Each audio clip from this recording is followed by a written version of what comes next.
Welcome into another Keystone Global Media Game Day as we present to you Game 2 of a 3-game set between the Hempfield area Spartans who are visiting today. They're on the road at McDowell Lane Field as the Canon McMillan Big Macs host. This is Game 2 of a 3-game set. The only home game Canon McMillan will be pitching and will be hosting. In Game 1, they fell to Hempfield in a 6-3 victory for the Spartans. Shulsky threw 95 pitches. He struck out 6, walked 3. However, he allowed 6 hits with 6 runs, 3 of those being earned from errors. 3 of them, 2 off the hands of Shulsky, 1 from Westfall. Hempfield, they scored 6 runs on 6 hits, and they scored in 4 consecutive innings, the 2nd, 3rd, 4th, and 5th. Today on the mound, it's going to be Matthew Koken for Canon McMillan. He's 4-0 with 23 2/3 innings pitched. He's allowed 19 hits on the season. Instead of a strikeout pitcher to the likes of Marschalk and Shulsky, Koken will be looking for ground ball outs, fly ball outs, and weak contact. He's pitched a 1.18 ERA, and his opponent on the mound will be Sikorsky. Sikorsky features a great off-speed slider. His fastball not really ranging in the 80-mile-per-hour area. He throws high 70s, low 80s, but that changeup slider mix can be dangerous, and he shut down Canon McMillan 2 years ago. His slider could be considered a slurve as he throws it with a weird motion coming across the chest with a mean break.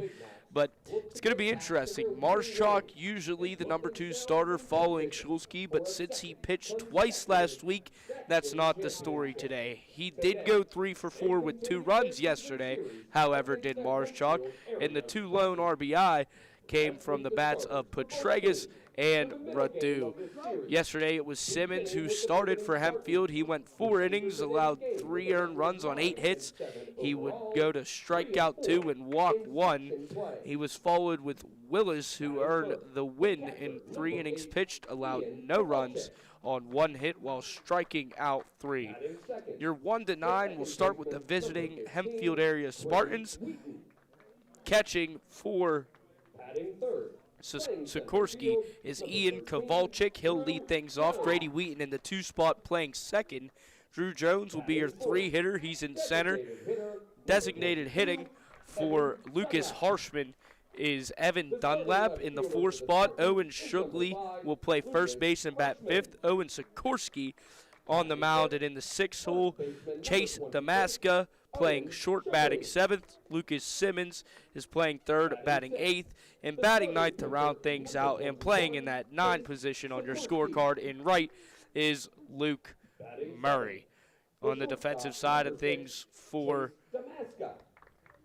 Canon McMillan, we're going to go around the diamond. It's Matthew Koken, toss into Nico Petregas. Usually it's Troy Stimson behind there, but they decided to shake things up. We're going to move from first base across the diamond. It's Radu at first, Marschalk at second, Westfall at short, and Ben Tazak will be third base instead of Petregas today. Instead of Laskowski in left, you'll see Alex Easlip, Massimo Falcone, of course, in center, and instead of that utility right fielder, Troy Stimson, who won all conference awards playing right field last year, will be there today. So, a big one with big implications.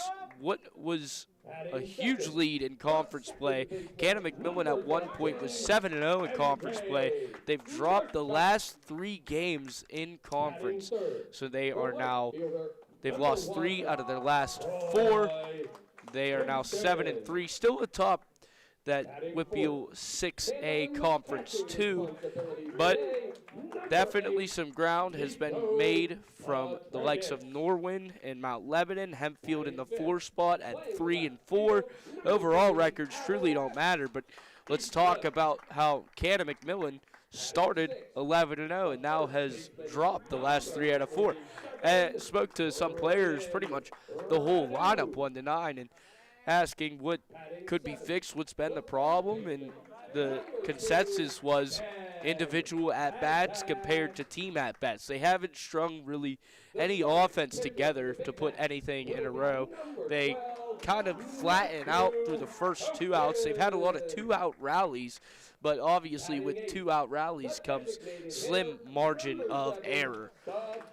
So it's going to have to be some offense that is strung together, some defensive team play. The errors have been there, the base running mistakes also. So you'd like to see Canon McMillan get on the base paths early and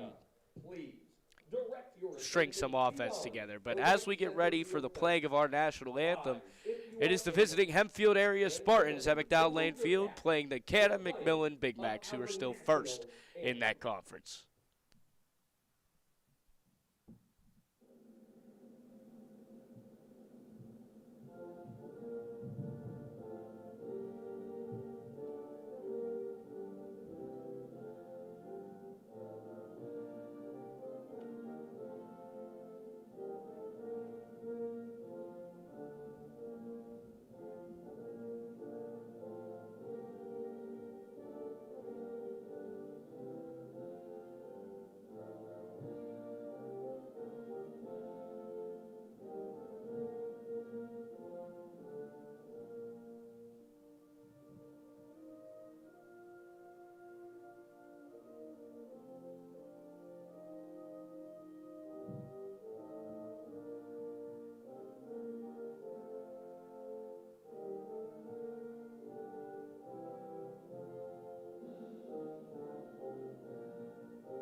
Just to kind of give you a look at how close this 6A conference, the second conference in 6A has become, I'll go in order. So I mentioned Canon McMillan started out with a 6-1 or 6-0 conference record, now 7-3. Norwin, who they actually swept in its 3-game series between the two teams. Canon McMillan swept Norwin prior to that Mount Lebanon series.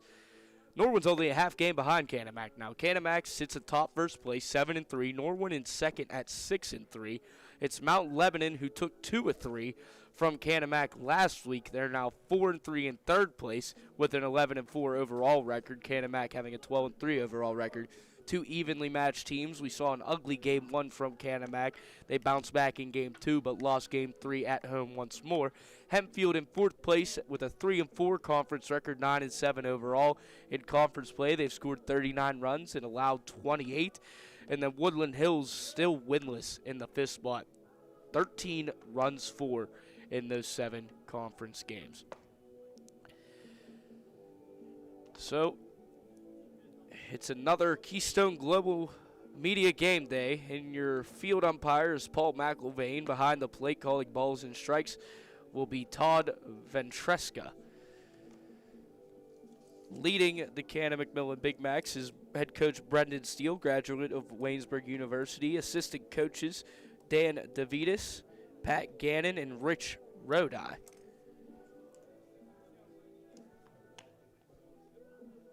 It's going to be Matthew Koken. Matthew Koken, who's about mid-80s, can top out 88, 89 fastball, especially if the heat's there. You know how the heat and pitches work.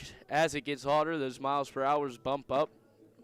Let's call it more loose cannons, get those bodies loose. But instead of what you would think to be today, especially in Game 2 of a set Mars Chalk to Stimson, it's going to be Koken to Petragus. They have a pre-game meeting. And to lead things off for Hempfield, he went 2 for 2 yesterday, did Ian Kowalczyk, who will be catching. 2 for 2, had a sac fly, RBI, walked once, and as we get things ready, it's pretty much no clouds in the sky, 65 degrees, wind blowing eastward. The first pitch from Koken's in there for a fastball strike. Koken, you'll see, feature a fastball, curveball, slider, splitter. The splitter you won't see much It's really a situational pitch. So that one's low. Petragus has trouble handling it. Shulsky, the last 2 outings, just hasn't had his stuff. I asked him what's been up with that after the loss yesterday. He just said location and fielding errors have been really the brute force of why we've been weak. And Hempfield really well at putting bat on ball yesterday. Only 6 hits, but 6 runs from it. The 1-2 to Kowalczyk. Koken's breaking balls inside and a little up.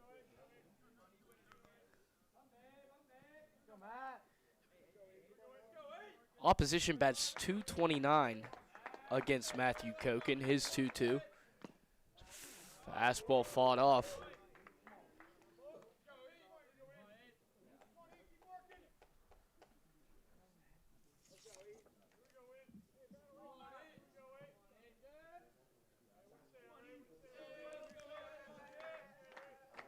Koken getting first batters out nearly 50% of the time. Liner to right at Stimson. Comes in about 2 steps, stops as the ball is hit on a line. Line out for the first out, and we get things started.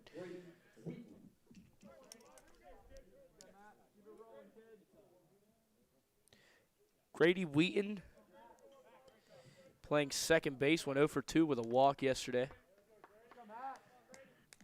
Koken averages about 3.8 pitches is the exact number per batter on the season. It took 6 to get rid of Kowalczyk.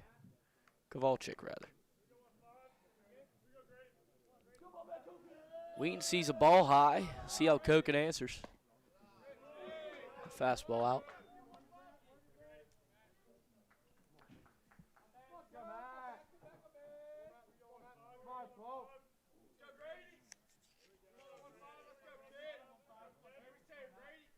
The 2-0 finds the zone.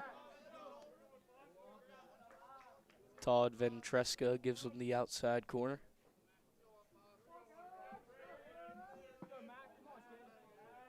The 2-1.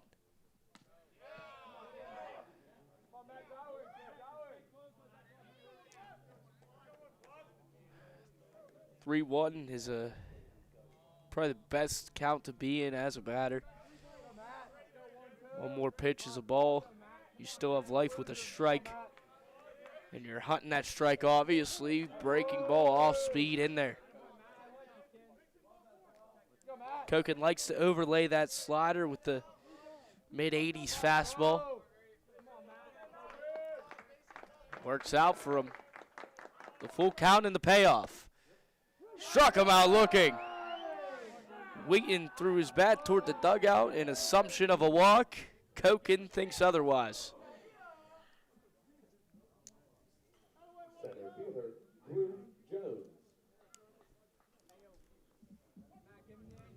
So he got that first batter out, did Koken. He's done that now 45% of the time on the season. No runs from Hempfield in the first yesterday. Canon Mack did respond. Swing and a miss from the bat of Drew Jones to start this plate appearance. He's in center. He went 0 for 2, struck out twice, walked once, and stole a base.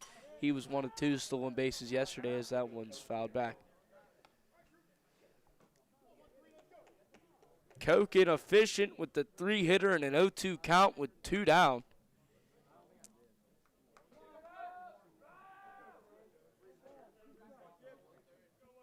As the pinstripes just below the knee, showcasing the primary blue socks. Koken's 0-2, driven to the left side and through. Gets past a diving Westfall, and the first hit of the game comes from the bat of Drew Jones of Hempfield. Designated hitter, Evan Dunlap.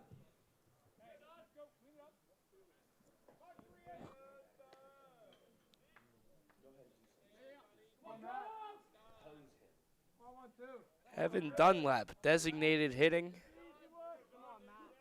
for left fielder Lucas Harshman.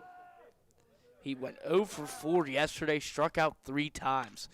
That one's fouled off to the right side. Probably don't need to remind him of it. He understands. Best feeling as a batter is playing back-to-back days, knowing that you can redeem yourself and you have that opportunity to do so. Baseball, can't even think about the last at-bat as he sees a strike in there.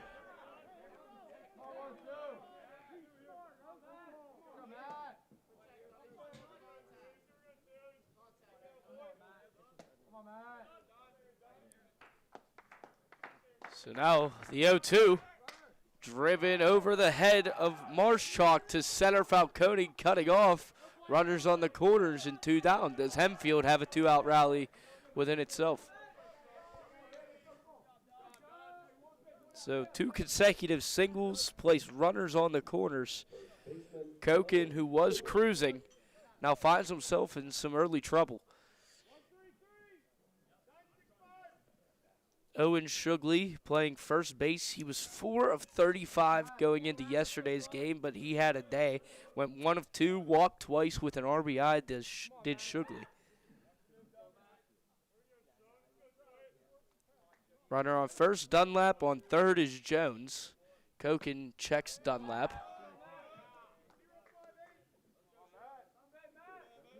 All speeds away in the other's batter's box for ball 1. After a chilly Monday afternoon into evening. Starting to heat back up today.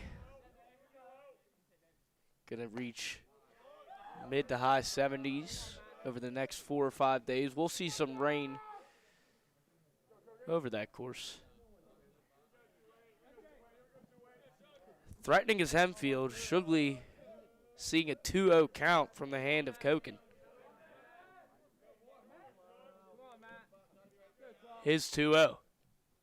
That's driven up the middle off his ankle, and it will dribble to right field. Coming in is Stimson, rounding second. Thinking about rounding was Dunlap, and an RBI single off the ankle of Koken. Hempfield strikes first. It's 1-0. Starting pitcher, Chase Sikorsky. 3 consecutive singles with 2 outs gives Hempfield a 1-0 lead early. Head coach Brendan Steele, plate umpire Todd McIlvain, Paul McIlvain is the field umpire. All is well on the Western Front. But threatening is Hempfield, now first and second, still 2 down. It's Dunlap on second after the RBI single from the bat of Owen Shugley. Shugley, as I mentioned, 435 going into yesterday. Well, that changed real quick. Now 6 of 38.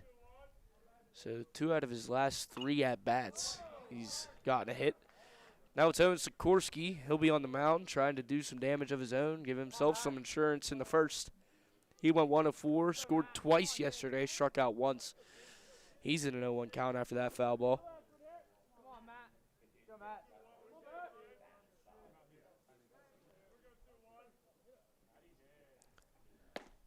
The 0-1 is in there. Koken cruises that fastball right down the heart of the plate. And now an 0-2 count.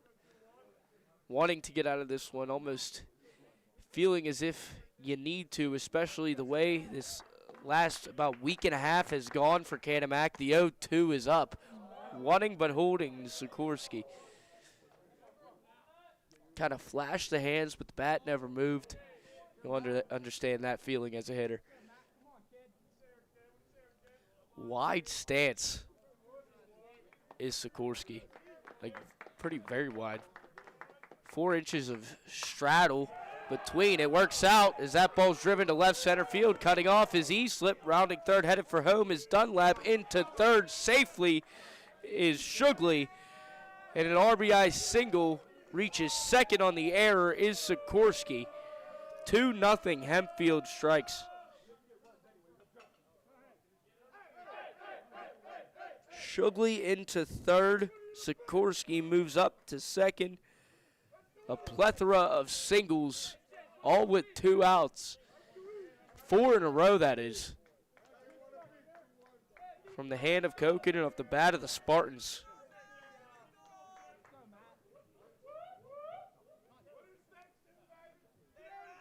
Now Chase Damaska trying to continue the run. Damaska. A 2-out rally it is so far.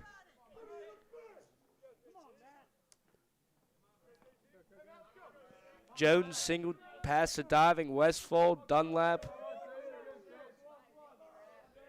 single to center. Damaska sees strike one. And then Shugley with the ground ball off the foot of Koken got into right. That scored Jones. It's a Sikorsky single. He ends up on second. That scores Dunlap. Reached second on the throwing error from Eslip. The 0-1 to Damaska is a chopper to third. Crashing is Tazak. He can't come up with it. And we'll see if it's ruled an error and an infield single. Probably an error due to the bobble. 3-0 Hempfield early. The struggles from Canon McMillan continue. Third baseman, Lucas Simmons.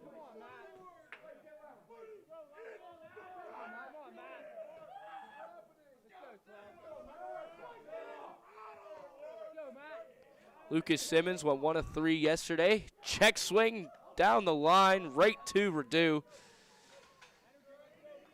Kind of thankful Koken walks off angrily. So regardless of everything, Hempfield strikes first, scoring 3 in the top half. 3 runs on 4 hits, 1 error, 2 left on. We head to the bottom half of the first. It's 3-0. Before we get into everything, I'd just like to give a rundown and thank our sponsors from top to bottom. We'd like to thank the Mariana Outdoors Association, Boyer Pentex, Seaside Sports, Virginia Manor Shops in Green Tree, Hellbender Marketing out here in Canonsburg, Midtown Market, MP Coney Island, Major Mallards, Duckpin Bowling, Berchacho's Salsa, All-Star Sports Bar and Grill, and of course, the Life in Motion Chiropractic Center. So we take about a 15 to 20 second break. We'll be back on the Keystone Global Media Game Day.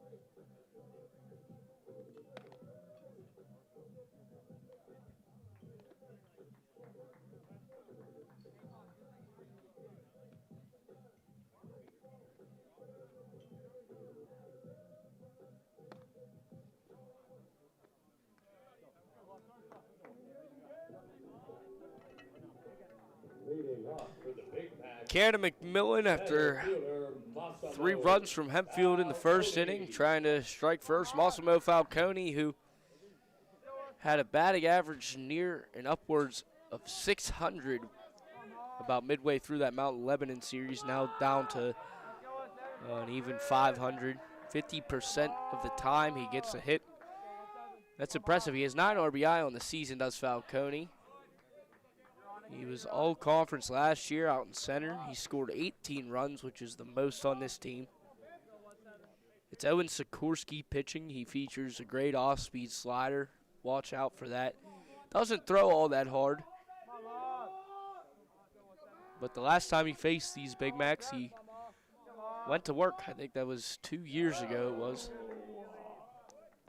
This is all information given to me based from the mouth of Rich Rodeye, assistant coach of Canon McMillan. Washington and Jefferson is where Falcone will go after high school, nearing graduation. With it being my senior year in college at Waynesburg, that graduation's May 3rd, and I assume Canon McMillan's is probably just about a month after that. Falcone's going to Washington and Jefferson. He'll play baseball there. Sees a strike at the knees.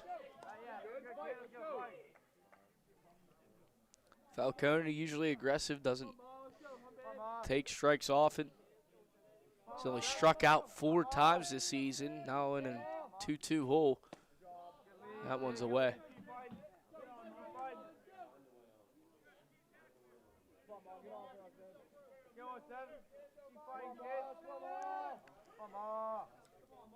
The full count to Falcone. Is grounded off the left side, so that was the second pitch after it being 2 strikes. This one being the third, and the only reason I mentioned that is because quality at-bats are an essential, especially in this powerhouse of a conference, in 6A Conference 2. Yesterday, Canon McMillan batters saw at least 3 or more pitches on 2-strike counts. They did that 5 times yesterday. The payoff once more is a wave and gets a piece of it, does Falcone. Staying alive. Massimo Falcone was the lead vocal when I was talking to the team, asked what's wrong. He said we just need team at-bats compared to individualistic efforts. The payoff once more is grounded to third. Lucas Simmons up with it, rifles across the diamond to a stretching Shugley. Rounding first, heading to second is Falcone. He'll get in there with a head-first dive. So they'll call it an E5. We've seen 2, one from both teams.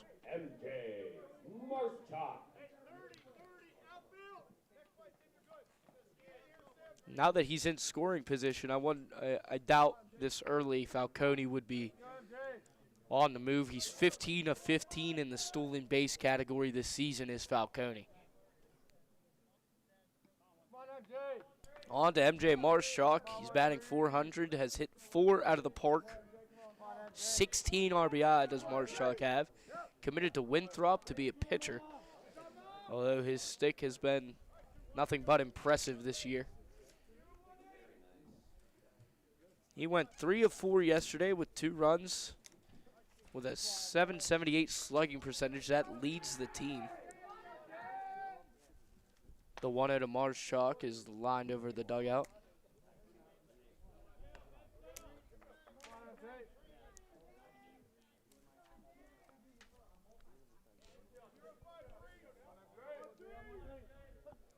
Marshak makes contact with 86% of the balls thrown at him.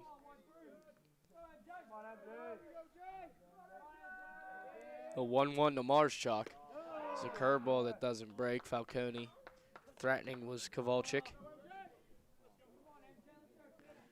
No throw down, however. It's 2-1 count to Marshak. Runner on second, Falcone, due to way of error from the hand of Lucas Simmons.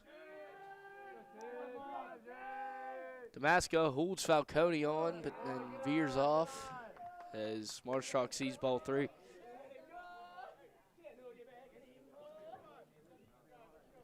All utility, all conference was Marshak last year. Won the Outstanding Utility of the Year award. The 3-1 from Sikorsky is high. Runners on first and second to start this game for Canon McMillan.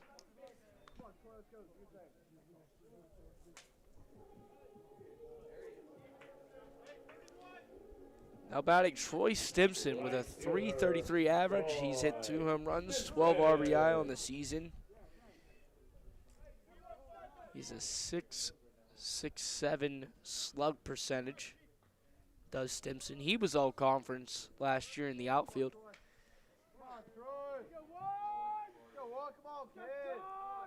Going to the University of Pittsburgh to be a catcher. Stepping off is Sikorsky.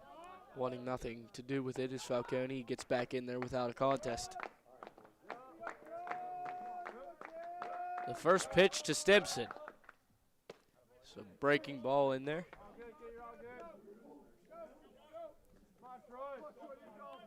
On deck is Nico Petragas.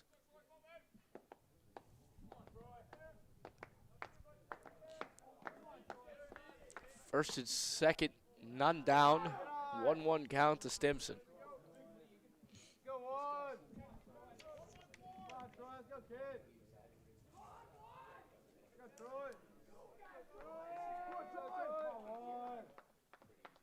Sikorsky's 1-1 to Stimson. That's driven to the left side.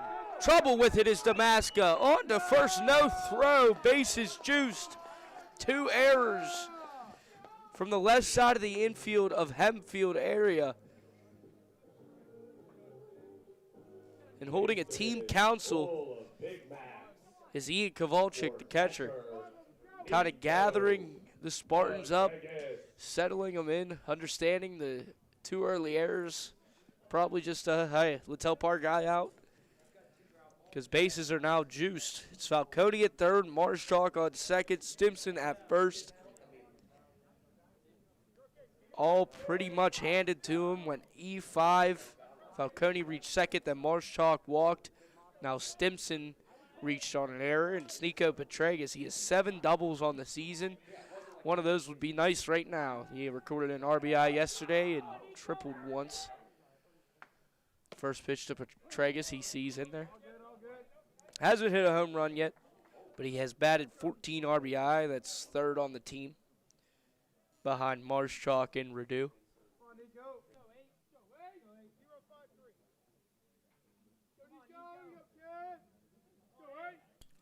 Bases juice the Big Macs. None down.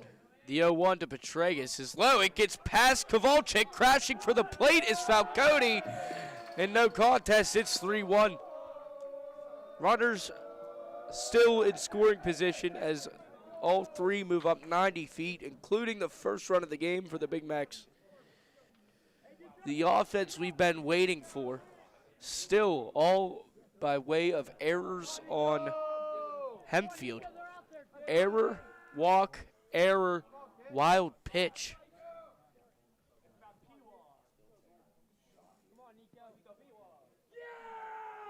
Anything in play should score Marshchalk from third. Petragas sees a strike on the corner.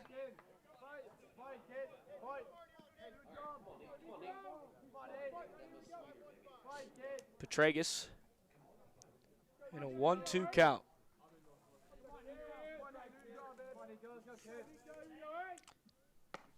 That one's high. He's also going to Washington and Jefferson for baseball. Is Petragas. So it's Tazak to Dub J. He's going for golf. And then Falcone and Petragas are going for baseball. I believe it's Washington County residents. If they go to Washington and Jefferson, get room and board for free. That'd be nice. The 2-2.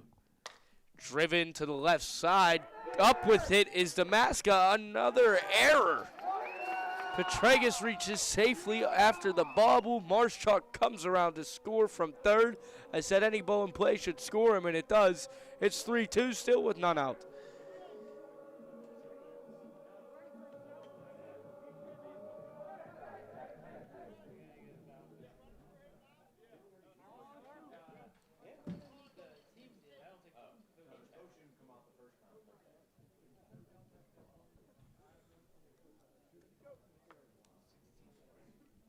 Blake Simmons will pinch run for Petragas because he is catching. Usually you'd see Stimson be pinch ran for, but he's on second, playing right field today. It's now Alex Easlip with a prime position to do something he hasn't done all year. That's drive in a runner. He's batting .235, playing left field in that 5-hole. They bumped down Braden Redu in that 6th spot. Redu usually hitting in that cleanup hole where Petragas is today.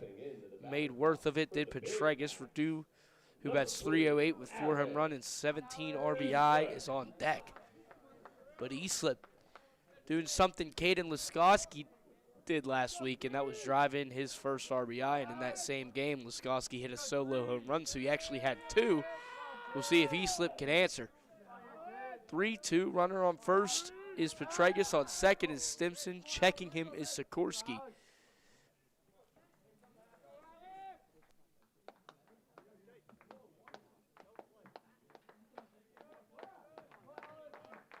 The 0-0, wave and a miss.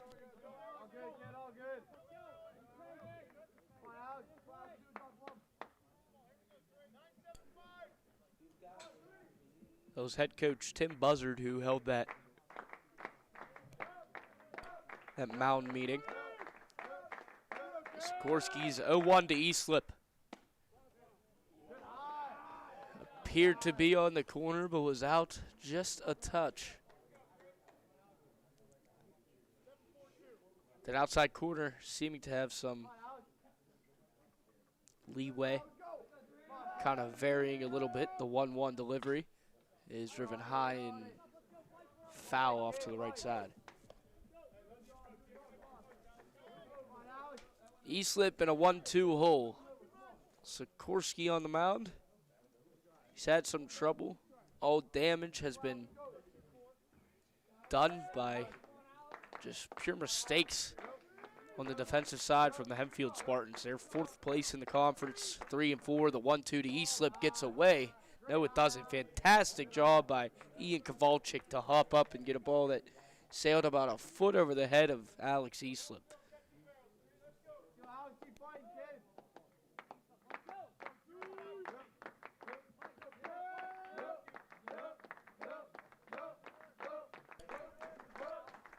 The 2-2. Easlip wanting it, holding. Is it a full count?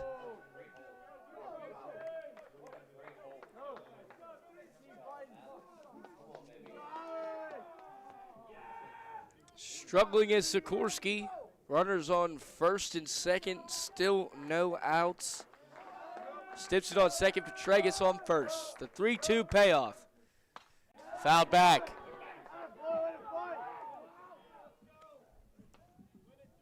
Yesterday, Canon McMillan left 8 on base. 2 of their 7 leadoff batters reached base safely. 1 for 1 today, you'll take it. Again, the payoff. Is a ball out and bases are full.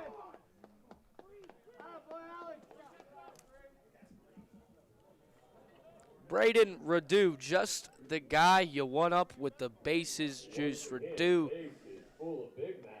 hit a grand slam earlier this season. He slugs at a .615 rate. Had an RBI yesterday, but did strike out. Or did not strike out. He's only struck out 3 times, so look for ball in play here from Radu. Bases juice, he gets hit, and there's a runner. It's Troy Stimson. Would you believe me if I told you it's a 3-3 game and Canon McMillan, with their 7th batter of the inning, Ben Tazak up, has yet to record a hit?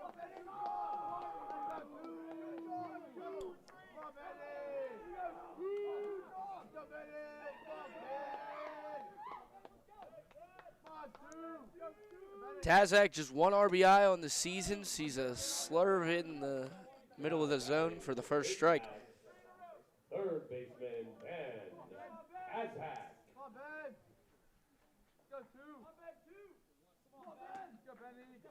No outs.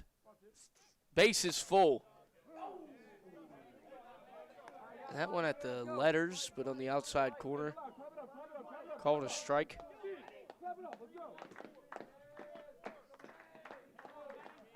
It's Todd Ventresca calling balls and strikes. The 0-2 to Tazak. Ground ball to short, crashing is Damaska. On to first, has trouble getting rid of it. He got him at first, but it is an RBI for Ben Tazak as Nico Petregas comes around to score. Runners move up 90 feet. Canon McMillan takes the lead. 2 Big Macs in scoring position for designated hitter, Sebastian Shulsky. The first 4 batters of the inning all come around to score. Still no hits in the inning from the bats of Canon McMillan. Sebastian Shulsky trying to change that narrative right here. It's Radu on second, Easlip on third, 1 down. It's Sebastian Shulsky. He bats 300 rather, has hit 2 home runs with 6 RBI. He struggled on the mound yesterday as he sees strike 1 through 95 pitches. Struck out 6, walked 3, and allowed 6 hits. 6 runs, but only 3 earned. This one's driven to left field. It gets down. The Cincinnati commit drives in 1. Rounding third, holding at third. Shulsky from first to second gets down for a single turned into, we'll call it a double. But it's not. He ends up on second on the throw, and the first hit of the inning forces an RBI. It's 5-3 Canon McMillan. It's the first inning. Shortstop, Noah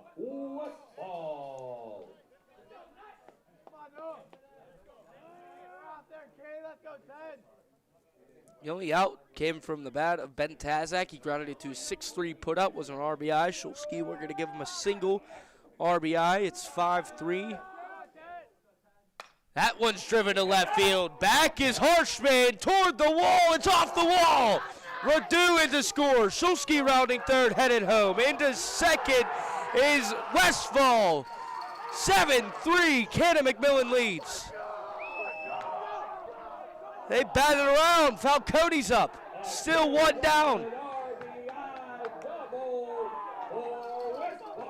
That one looked like it was going to get out of here. The wind blowing that way, just about 3 feet from a home run, was Westfall. Would have been his first of the season.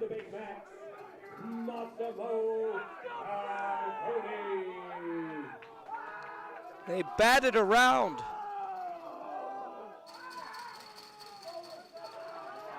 They said they need to string some hits together, and they've done so in this first inning. A 7-run outburst. Falcone again. Scorecard is all over the place. Base clearing double from the bat of Westfall extends the lead by 4.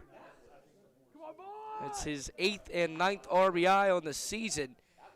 Falcone sees ball too low.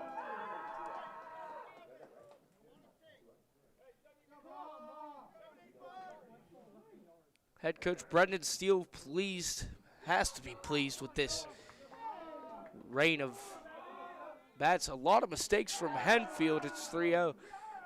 It started with, we didn't see the first hit until Sebastian Shulsky, the 8-hitter. By that point, it was already 4-0 or 4-3. 4 runs had already scored before we saw Sebastian Shulsky get a hit.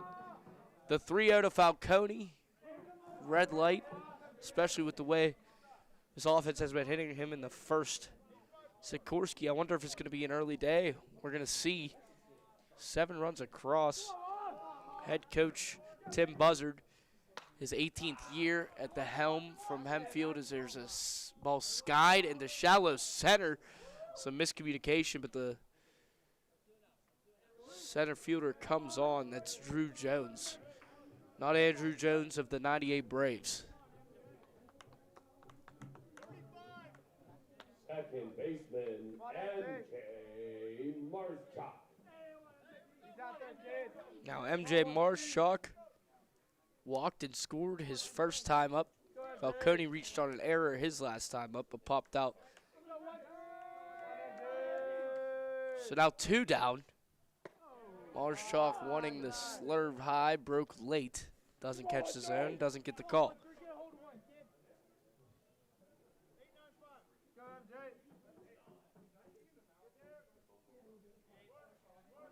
7-3 ball game. Marshak sees one in there.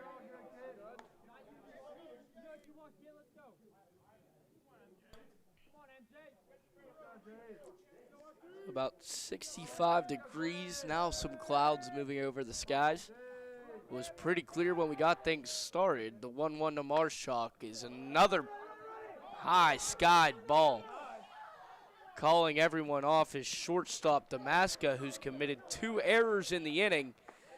But after a rain of runs in the first, Canon McMillan was down 3-0. Answer immediately with 7. Guess what? They scored 7 runs on only 2 hits. 3 errors committed in the inning and 1 left on. It's 7-3. We head to the top half of the second. Today's broadcast is brought to you by the Mariana Outdoorsman Association, a leader in outdoor recreation and conservation here in southwestern Pennsylvania. From fishing along 10 Mile Creek to hunting, shooting sports, and community events, the MOA continues to create opportunities for people of all ages to experience the outdoors. With hundreds of acres to explore and a commitment to preserving our natural resources, it's more than just a club, it's a destination. Learn more and get involved at MarianaOutdoors.com.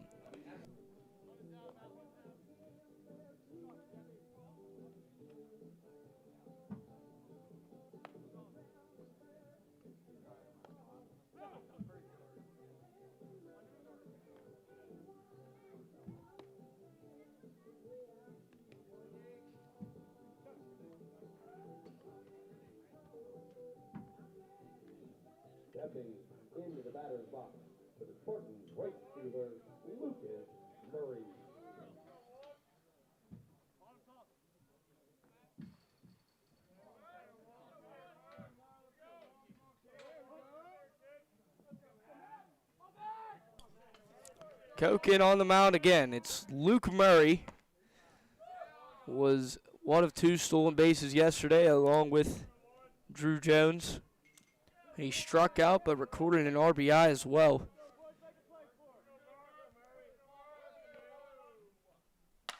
That one's driven to center right at Falcone. Moves 2 steps. Probably didn't even have to do that. 1 down on 2 pitches. Started the first inning with a line out and the second with a line out. He's now up to 50%. First batter outs is Matthew Koken. Coming into this one with a 4-0 record, an opponent batting average of .229. 1.18 ERA. Gets a lot of contact. Strikes out a little over a batter an inning. As Ian Kowalczyk, who lined out to right his last time up, went 2 of 2 yesterday, tries to get things going for the Spartans. Fastball, curveball, slider, you will see featured from the hand of Koken. That one a little inside.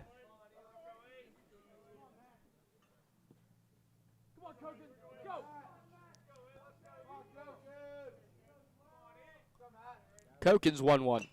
Fouled off to the left side, hit the foot of Kowalczyk after contact with the bat.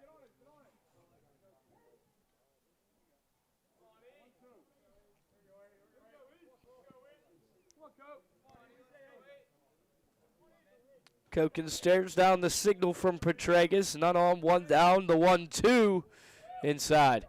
With some heat there as Koken was talking to him before the game. I said, what do you top out at fastball?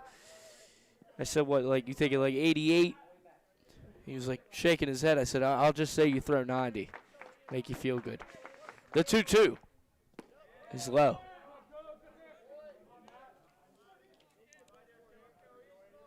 The 3-man operation today. Headman Matthew Leeper out in Las Vegas at a convention. Cameraman Benicio DeFalco, headman Chris Labart running the operation today. That one's driven to the right side. Up with it is Marshak to a knee, on to first, 2 down.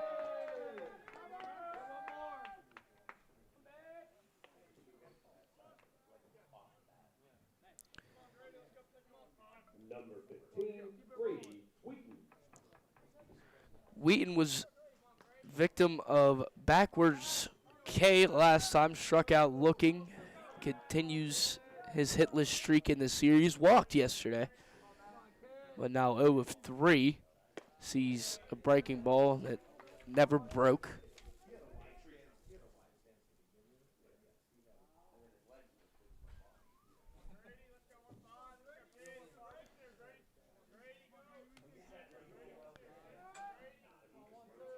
Koken's 1-0. That's driven to center. Back is Falcone, still back. 1, 2, 3 go the Hempfield area Spartans. Matthew Koken goes to work after a rough first inning. No runs, no hits, no errors, none left on. We head to the bottom half of the second. Canon McMillan leads 7-3.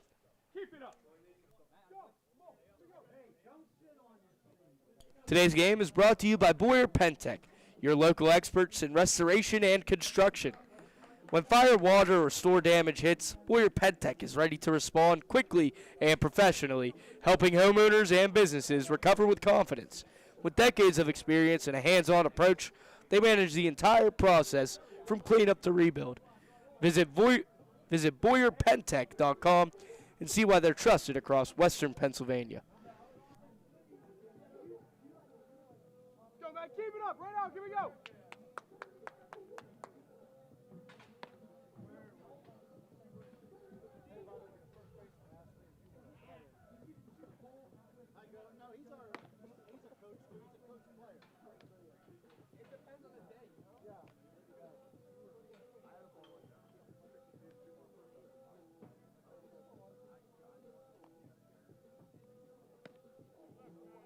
Yep, you see that right. 7 runs on just 2 hits due to the 4 errors being committed in the first.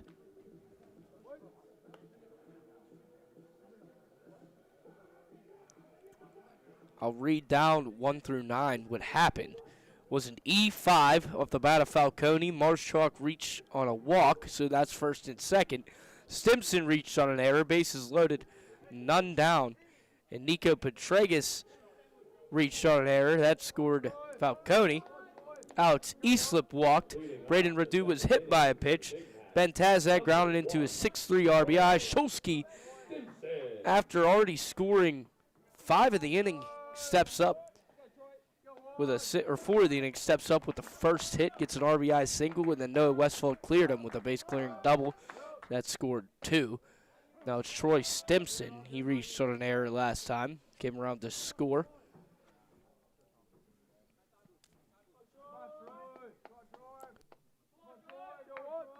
The 1-0. Stimson out in front of that slurve.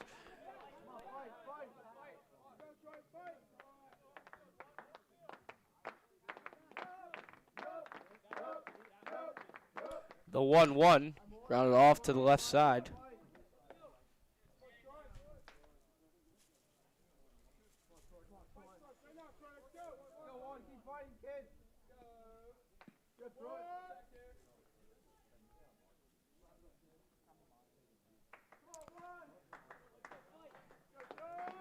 Stimson batting .333 with 2 home runs this season. Already has a run across this game.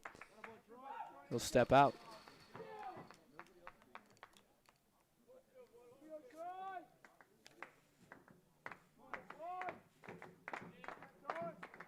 The 1-2 on the corner out. Trying to hunt that corner was Sikorsky.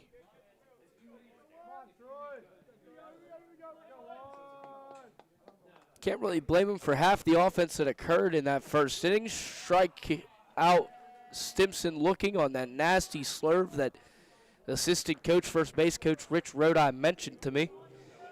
And even some trouble on the throw around is Hempfield. As Wheaton tries to toss it across to Simmons. Simmons drops the ball when going around the horn. Kind of shaking his head, visibly frustrated that that just happened. Something small and shouldn't affect the game at all. We'll see if it affects Simmons' mental state. Now Nico Petragus up for the second time. He reached on an error, came around to score. Might hear that a few times. 14 RBI on the season. Does Petragus.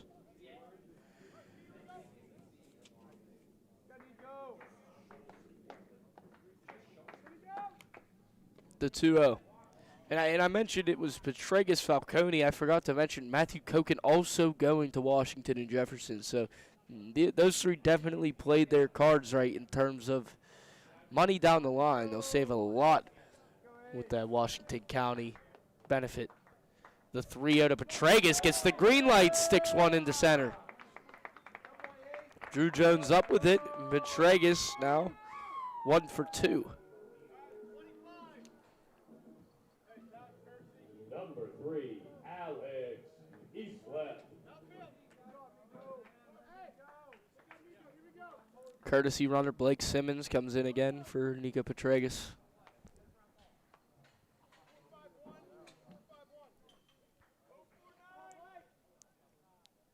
Easlip walked, followed by Braden Radu, who was hit by the very next pitch, the first pitch he faced. First pitch from Sikorsky is away.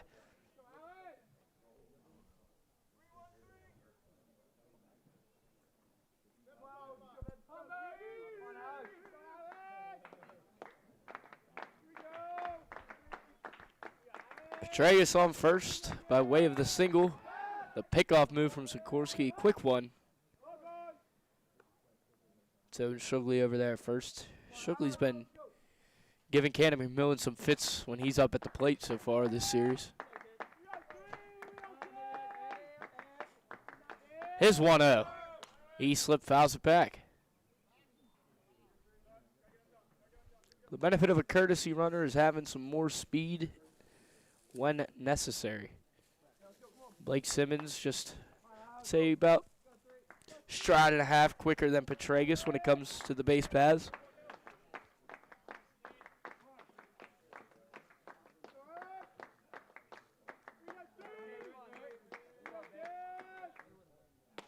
Breaking ball is up.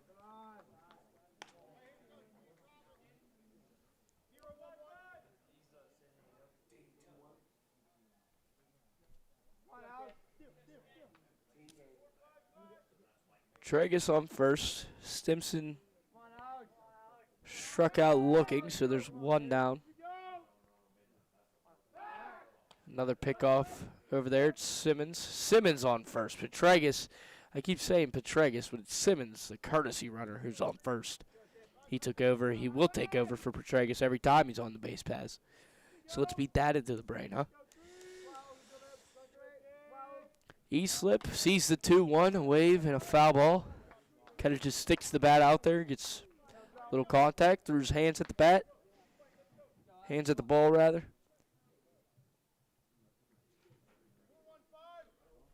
He's in a 2-2 count.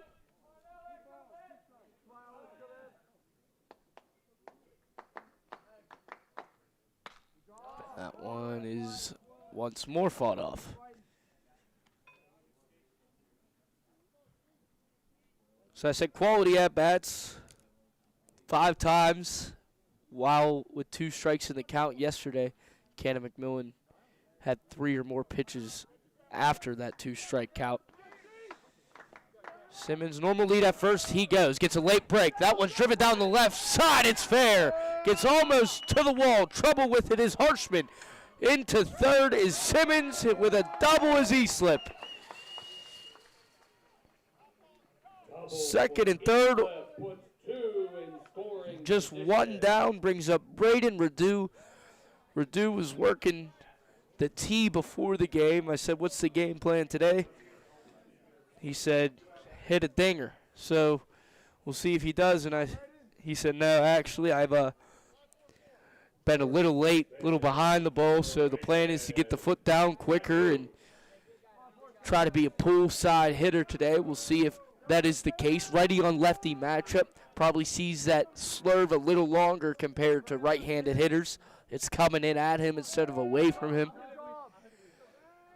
From the right-hand release, the first pitch is a backdoor slurve. Nice location from Sikorsky.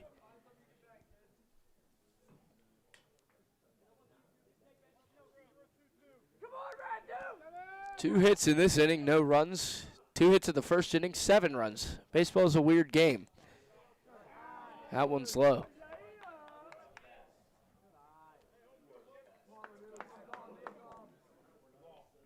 1-1 count. On second is E-slipped. On third is Simmons. The 1-1. Radu kind of corks it. Down with the slide. Simmons out at the plate. A crashing Damaska charging on the infield. Throws to Kowalczyk, who places a better tag. Gets the 6-2 putout to retire Simmons. But runners on the corners as Radu reaches on a fielder's choice.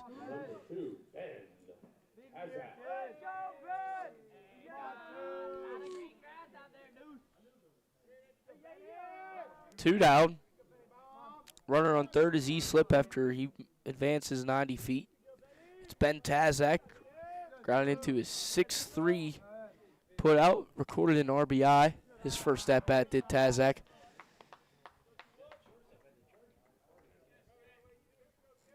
No extra base hits on the season from Ben Tazak. Trying to change that. Radu started to get his lead. At first, retreats after the step off from Sikorsky, but his 1-0 delivery is in there for a strike.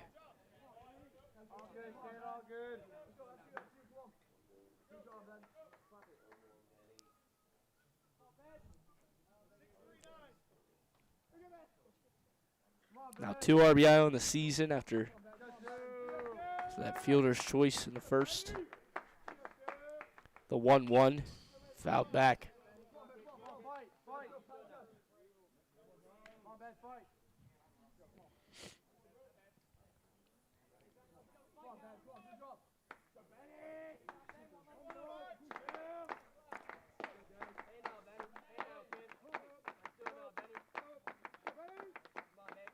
Cadillac threatening. Radu goes from first. The throw, that's Radu's second stolen base of the season. I was looking at it before the game, and I was like, yeah, this is probably something I won't need to mention, but there it is. He goes on 1-2. Smart base running from Radu. Shakes his head after the sound effect of the wheels. But now second and third, that's could be to be proven a big stolen base. On third is Easlip. On second is Radu. The 2-2 driven to right. Ranging back is Murray under it, but having trouble with it coming back. Gets under it. Kind of shakes his head in disapproval that he misplayed it. Still made the out. But no runs on 2 hits. No errors, 2 left on. Canon McMillan does not strike in the second, even though they had as many hits as they did in the first. They scored 7 runs in the first. Still 7-3. We head to the top half of the first. Top half of the third. In the meantime, we'd like to thank Seaside Sports because today's broadcast is brought to you by them. They help athletes train, improve, and compete year-round. With indoor cages, experienced instructors, and programs for players of all levels, Seaside provides the tools needed to develop real results. Whether you're working on your swing or preparing for the next level, it all starts with reps, and Seaside gives you the place to get them. Visit SeasideSports.com and get started.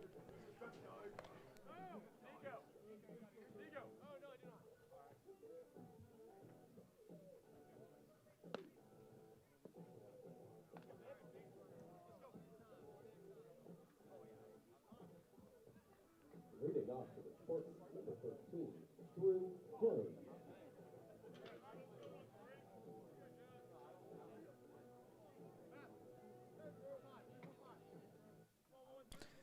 Drew Jones singled and scored. His first time up was the first run of the game. 1 for 3 in the series with 2 strikeouts and a walk. 3-game set. The rubber match, if Canon McMillan wins, will be played Thursday.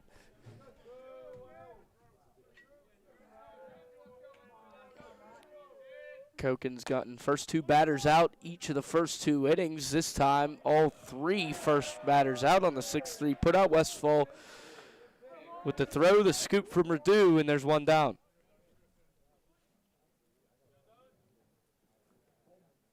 So now 5 consecutive outs from the hand of Matthew Koken.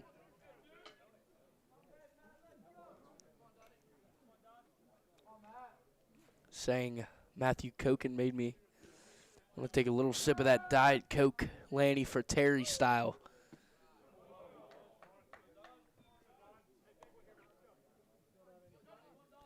Evan Dunlap, after struggling immensely yesterday, went 0 for 4, struck out 3 times, had the hat trick, hit a single in the first inning, was the second run of the game, came across to score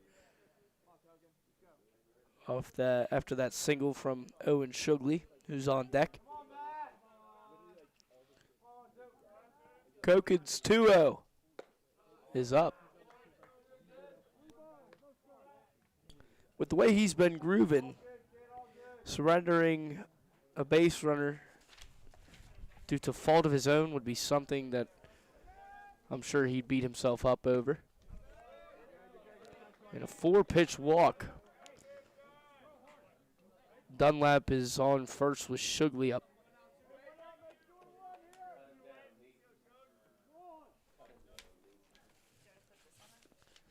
Number 28, Owen Shugley.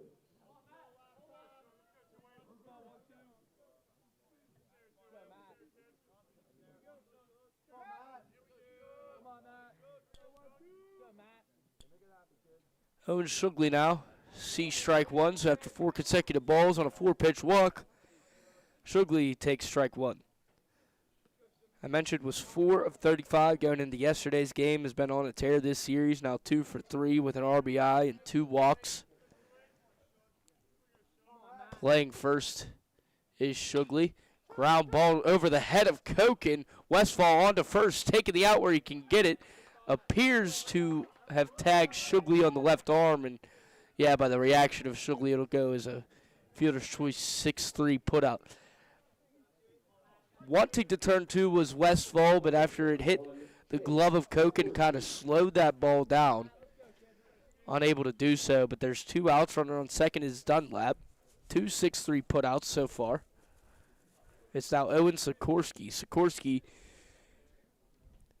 trying to make up for what was an abysmal first inning from the defense side of Hempfield. He only let up 2 hits. However, he did hit a batter. He did throw a wild pitch.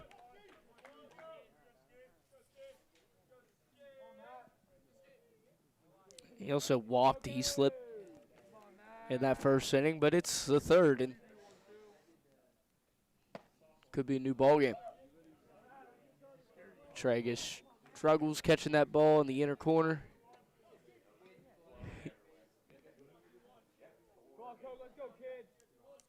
I think Petragus understanding that if he caught that, it could have been called a strike with a frame. Koken maybe a little bit visibly frustrated. The 2-0 is a high and slow breaking ball that drops in there for a strike. Probably the slowest pitch we've seen from the hand of Koken all day. Just freezes Sikorsky, so it's a 2-1 count.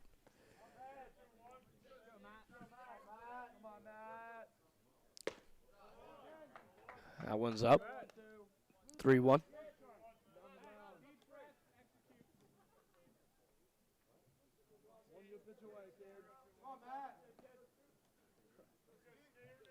Matthew Koken's 3-1 delivery to Owen Sikorsky. Swung on and missed at ball 4. Sikorsky knows it. The whole Hempfield dugout knows it. Oohs and ahs.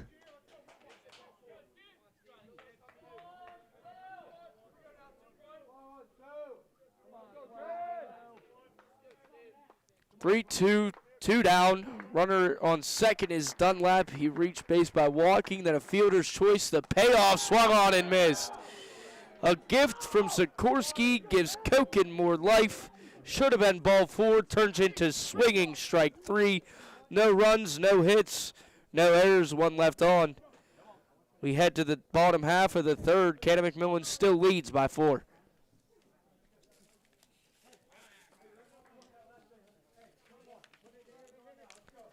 Today's game is brought to you by Virginia Manor Shops, located on Green Tree Road in Pittsburgh. With convenient access to everyday essentials like groceries, banking, coffee, and more, it's the perfect stop for busy days. Whether you're running errands or grabbing something quick, everything you need is right there in one location. Make your next stop Virginia Manor Shops.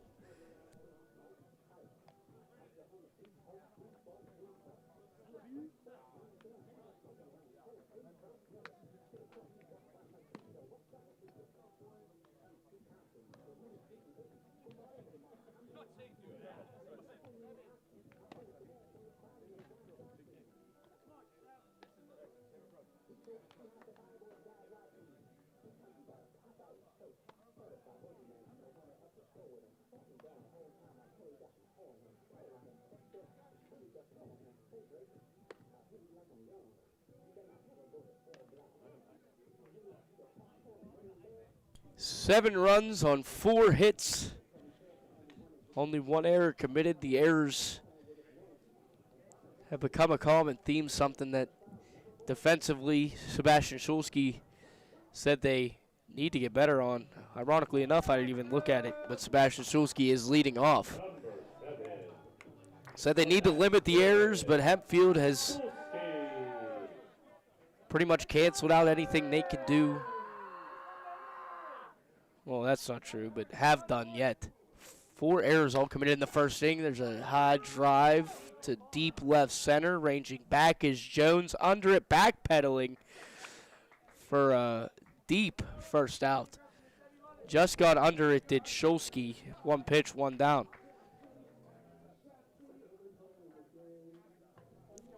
Noah Westfall with a 2 RBI double in the first. He's 1 for 1.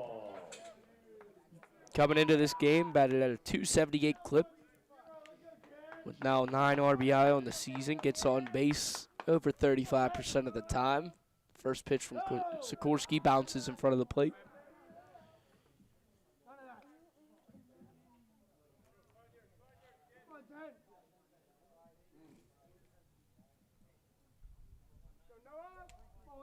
you, kid. I'm not. No. Westfall sees 2 balls in a row. So I said 2 of 7, Canon McMillan. So about 28% of the time yesterday they led off the inning with runners on. They're 1 of 3 today, and that first inning was the only time they've done it. That's the only time they've scored. Granted, it's only about not even halfway through this game yet. Well, you could consider it. No, it's not. 2.5. Yeah. Doing my math wrong, but the 2-1 delivery from Sikorsky to Westfall bounces once more. It's 3-1.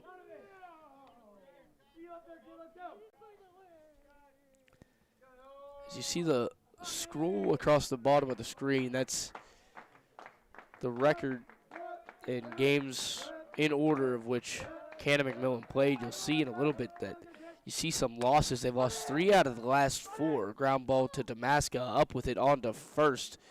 Kind of jogging through the base gingerly was Westfall. Throw only beat him by about half a step or a step. But 6-3 put out once more, most common put out of the day. Damaska over to Shugley.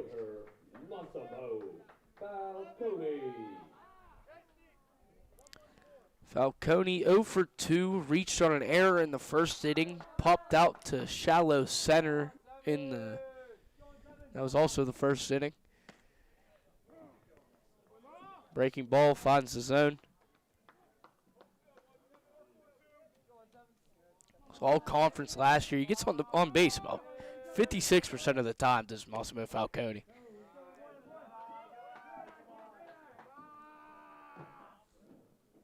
Came across the score. That was his 19th run of the year. Leads the team by a decent margin. About 4 or 5 runs does Falcone.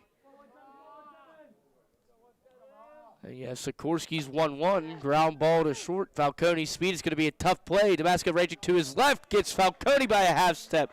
Fantastic. Put out the most common of the day once more. 6-3 put out, no runs, no hits, no errors, none left on for Canon McMillan. We head to the top half of the 4th. It's still 7-3. Matthew Koken takes him out. Today's broadcast is brought to you by Hellbender Marketing, helping local businesses and teams stand out.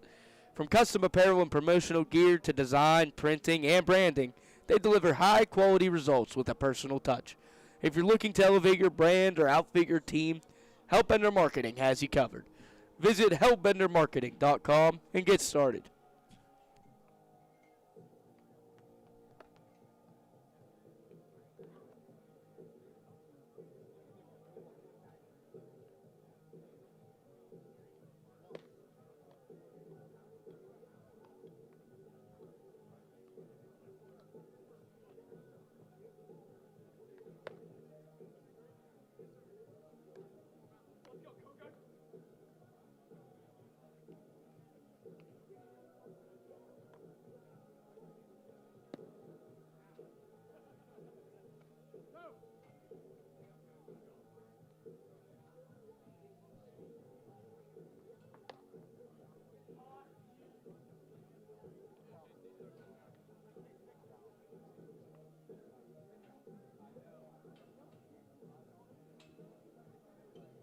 Leading off for the Spartans, number 6, Dave Damaska.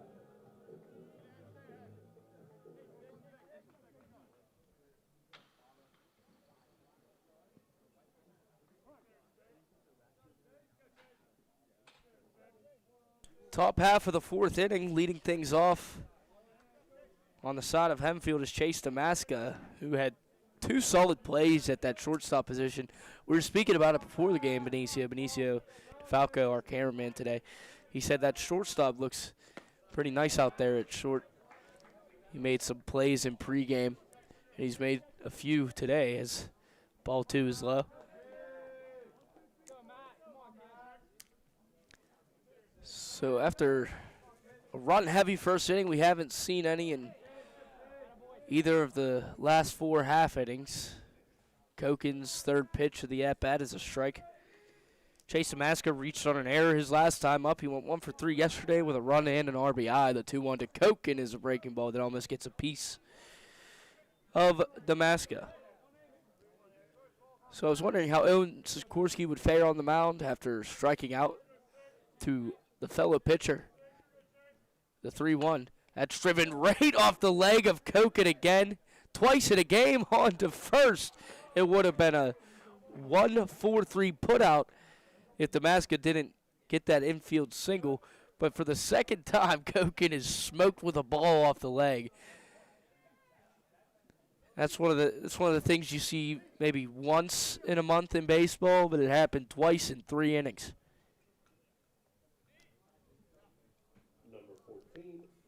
So Lucas Simmons will follow that up. Kind of like a video game. Like in MLB The Show, if you hit the ball back up the middle, oftentimes it will get a piece of the pitcher. Today, Koken's been a victim of it twice. However, Simmons is 0 for 1. He lined out on a check swing over to Redu the first time up. Kind of ended the hit party for Hempfield in that first. They already had 3 runs come across the score and then a check swing that was in the strike zone. As we see, I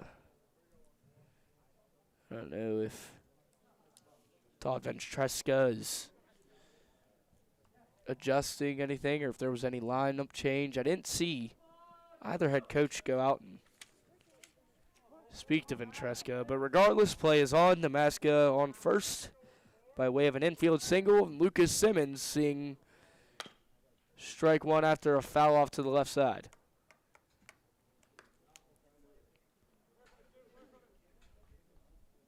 So MJ Marshak, who usually number 2 in the rotation for this team, pitched twice last week due to the rain delay against Mount Lebanon. So they played Monday, Tuesday, Wednesday, and Thursday. They saw each other 4 times in a row as division foes, conference foes, however.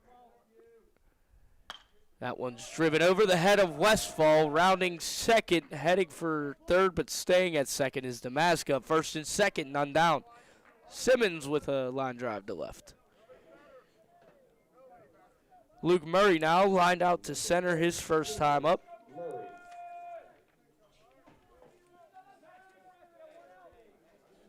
Still hitless in this series, however, did record an RBI.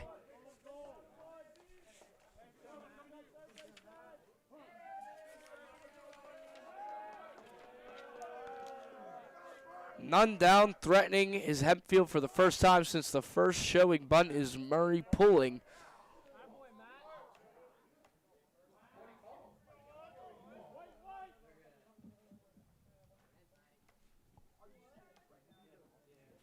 And they call it a ball. It appeared to cross the plate, but Murray pulled a little late, could have gone the other way. Ball is awarded the 1-0. That one's in there.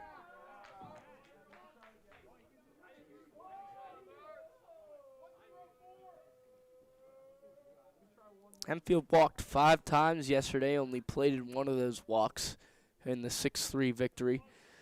Canon McMillan, the hits were there. They had 9 hits, couldn't string together any offense in a timely manner. The pickoff to second goes into center. Falcone coming in to back him up. Westfall never really got to the second base bag before Koken threw it, and it was a little bit of an Olay motion. Kind of like, oh, here we go. Ball's actually coming to me. Westfall, even though he went over to pick him off, didn't look like he expected the ball. Probably a little miscommunication as he saw Marshak crashing toward the bag from second.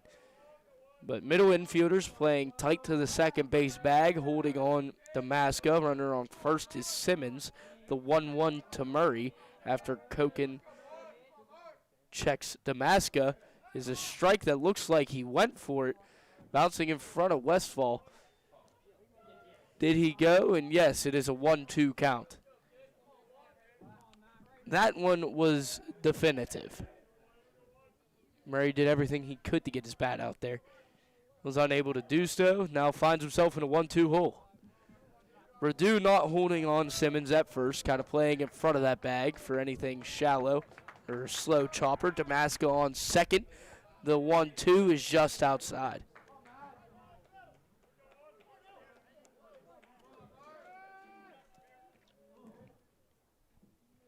Pittsburgh Pirates play tonight. They had an off day yesterday as the Penguins took over the Monday, or should I say the Flyers. The Flyers came into Pittsburgh, defeated the Penguins 3-0. A game that you wish you weren't at, trust me. Koken's 2-2 to Murray. Outside again. The Pirates, Rangers, they kick off at 8 p.m. Andrew McCutcheon will face the Pirates for the first time in 4 years. Some turmoil on Andrew McCutcheon's departure, but we're worried about Canon McMillan right now. 3-2, that's driven to the right side, past the diving Marshchalk. In from right is Stimson. The gun home, cut off by Radu. 7-4 ball game after 3 consecutive singles.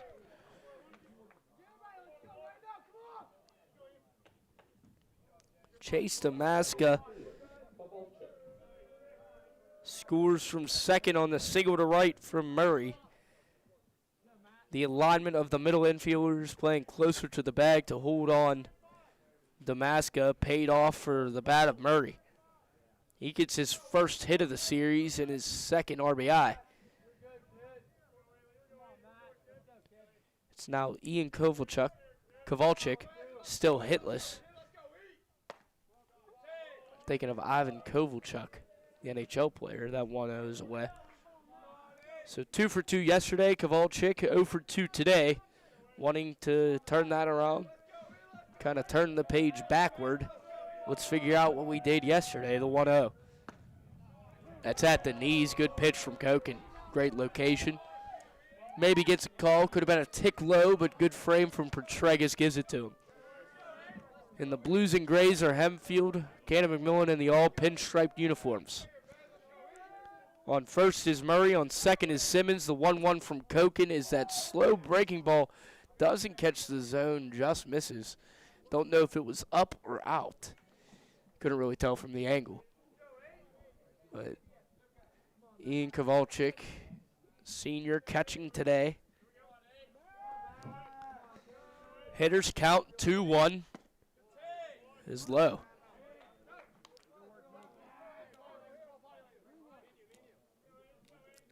Crawling back after surrendering 7 runs in the first is Hempfield. Yeah, they had 3 of their own, but I say surrender because there were only 2 hits on those 7 runs in that first inning. Answering finally a few innings later, maybe. This one's driven high and deep to left field. This could tie it if it's out of here, and it does. Ian Kovalchuk, he did turn that page back, and it's a tie game, 7-7. Absolute blast out to left field from the hand of Koken to the bat of Kovalchuk. It's 7-7, and we have a brand new ball game.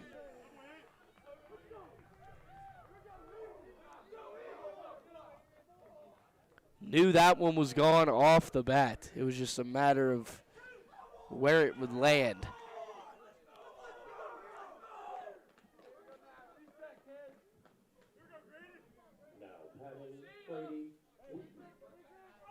Brady Wheaton, brand new inning. Already 4 have come across to score. No outs. Koken rifles one in there. And remember what I said about that 90 miles per hour fastball? Well, definitely going to see some speed on these ones. Just out of pure anger. Frustration with himself, I'm sure. 1-1. Grady Wheaton. He struck out looking in the first, flew out to center in the second. His third at-bat. His plate appearances now. Breaking ball finds the zone.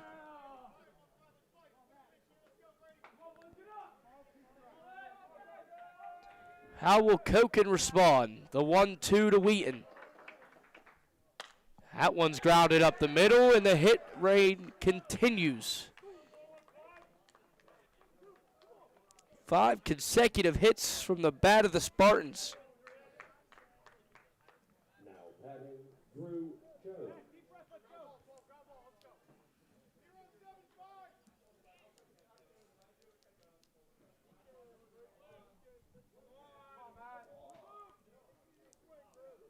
Drew Jones, 1 for 2 in this game, 1 for 4 in the series. Singled and scored his first time up, grounded out to short his second time. That happened in the third inning. We're now in the fourth, so just an inning later, he sees the plate again.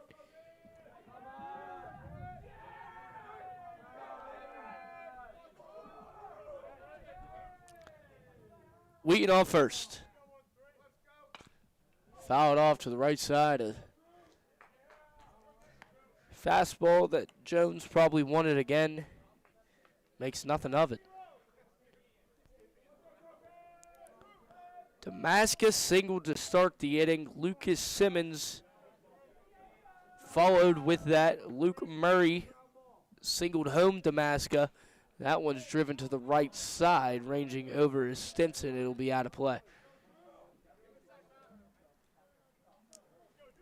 Then after Murray singled home Damascus, that left Lucas Simmons and Murray on the bases. Well, Ian Kowalczyk answered, and he made Koken pay with a towering blast to left, 3-run home run. That tied this game at 7. Grady Wheaton immediately after with a brand new game. Singled up the middle. The 1-2 to Jones is low. Runner from first. Wheaton goes. That's a stolen base. Runner on second. None out still. Drew Jones finds himself in a 2-2 count. Struck out twice yesterday. Koken looking for that strikeout now. Only has 2 today. A little over a strikeout an inning on the season for Koken. The 2-2 delivery to Jones is grounded foul off to the left side.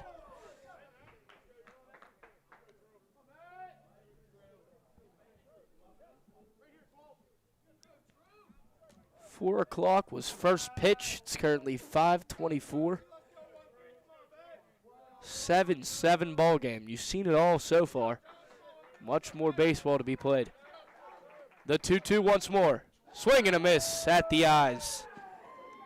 Was looking for the third strikeout, got the third strikeout. The biggest one of the day from the hand of Koken. Now Evan Dunlap in.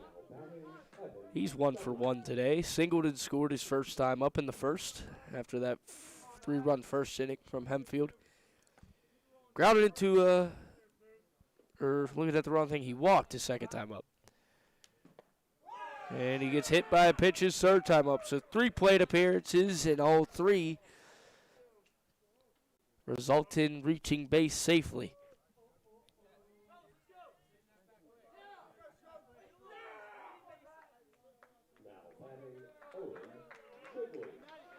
So it's Wheaton on second, Dunlap on first. Just 1 down following the Jones strikeout. Was a hit by pitch from Dunlap. Now it's Owen Shugley. He's 1 for 2 on the day. Singled and scored in the first. Grounded into a 6-3 fielder's choice in the third. Has had a series so far. Has Shugley. First pitch. Early release. Doesn't find the zone.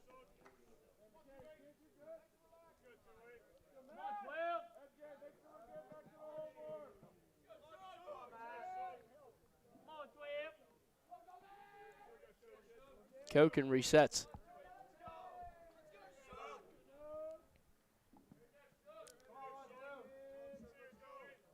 Hempfield yesterday saw a lot of soft contact for hits. Kind of just manufacturing runs. That's high and foul. Redu gives it a chase, but ball lands out of play. But today it's been the exact opposite. Pretty much every ball off the bat of a Hempfield Spartan is a rifle either up the middle or a ground ball that deceives the fielders, kind of comes up on him. Came up on Tazak in the first. That one's driven to the right side. Fair. Gets through. Troy Stimson on with it. Juggles the ball. Redu cuts it off. Hempfield retakes the lead.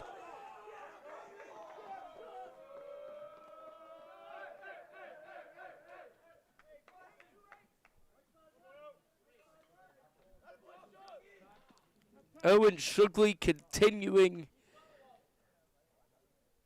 of what has been an impressive series.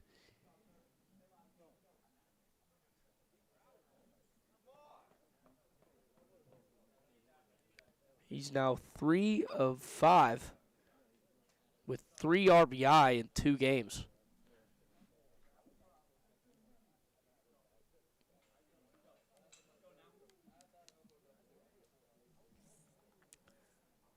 While we take a break, it'll be Dunlap on second, Shugley on first. Owen Sikorsky comes to bat.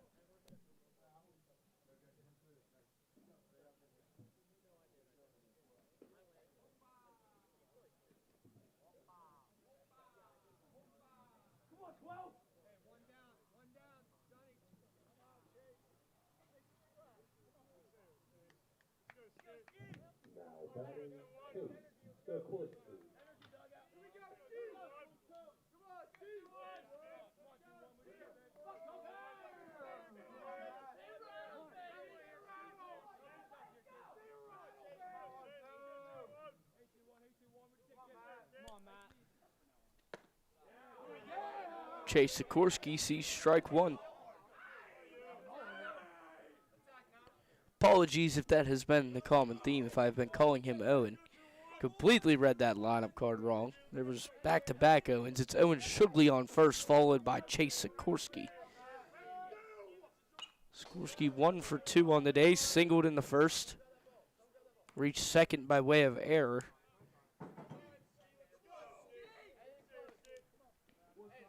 His single was an RBI single, but he struck out his last time up to leave runner on second. That was Dunlap. So just 1 down. He sees an 0-2 from the hand of Koken. Wanting it, staying.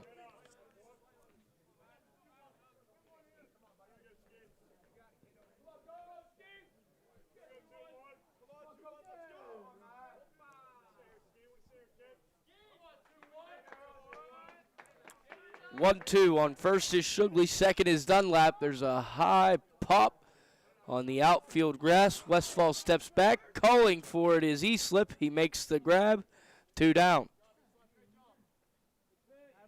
And for the second time today, we've seen a lineup bat around. In the first inning, it was Canon McMillan. In the 4th inning, it is Hempfield area. Chase Damascus singled and scored off the bat of Luke Murray. And then after that Luke Murray RBI was, of course, the Ian Kowalczyk home run that opened everything up. So 5 runs already played in the inning.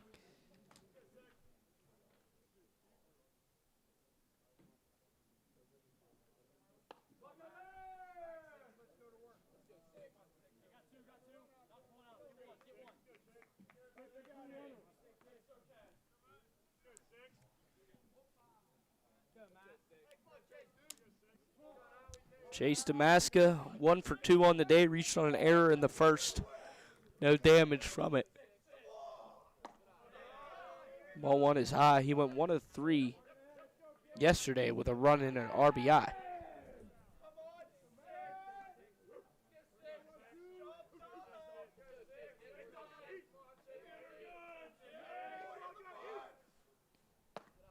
Breaking ball just inside.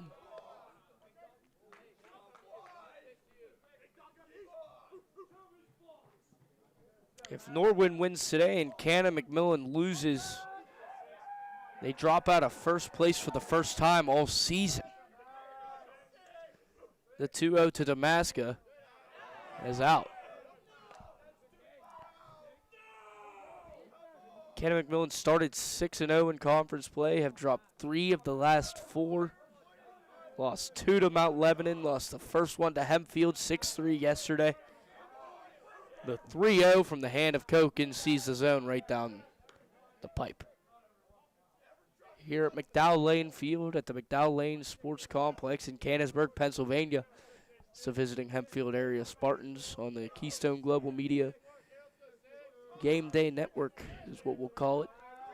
The 3-1 that's driven to the right side and through. Pass for Dewey Marshall. Crashing is Stimson. He has trouble with it. Around from third to score is Dunlap. It's 9-7.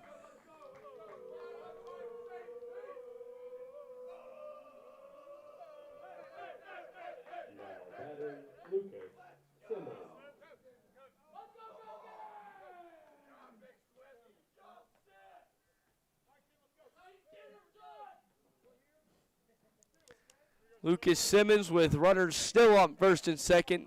2 down, however. He's 1 for 2.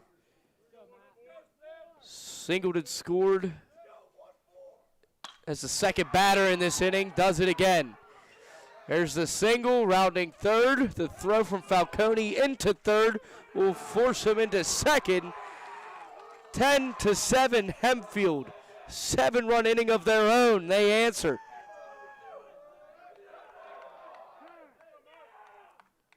Lucas Simmons.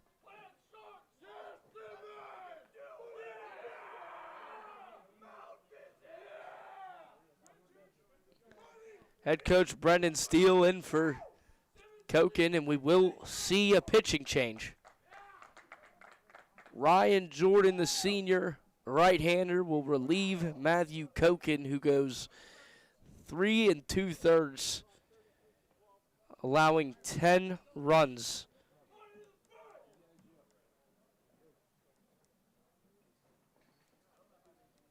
On 12 hits. One Koken would like to forget about, especially when entering this game with an opponent batting average of .229. He only allowed 1 home run coming in, but Ian Kowalczyk changed that real quick. That happened earlier this inning, actually, with a deep drive to left field. Came into this game with a 1.18 ERA with a 4-0 record. And like I said, just one he'll put past him for what has been the struggling Big Macs. As we take a break for Ryan Jordan's warm-up, it's 10-7 Hempfield area leads. Coming on in the lead for the Big Mac, number 33, Ryan Jordan. Let's go, Jordy. Come on, kid.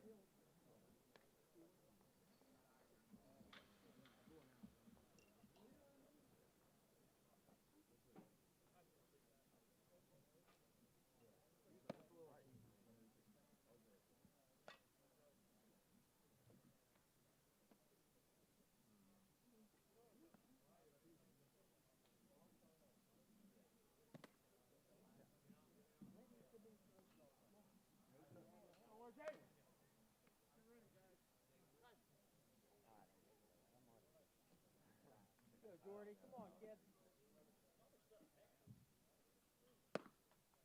Come on, Jordy.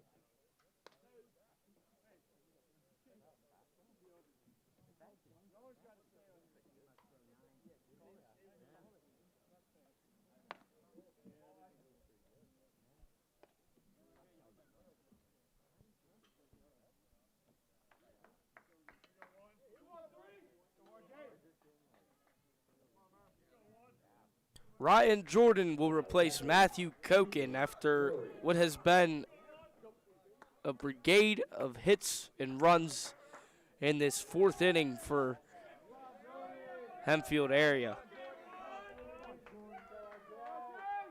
They have 8 hits. They've plated 7. Runners on second and third. Those runs would be surrendered to Koken if they come across the score. As strike 1 is in there from the hand of Ryan Jordan. So Koken finishes 3 2/3 innings pitched. 10 runs for now on 12 hits. Struck out 3, walked 1, hit 1. 2 down. Runner on second is Simmons. On third is Damaska.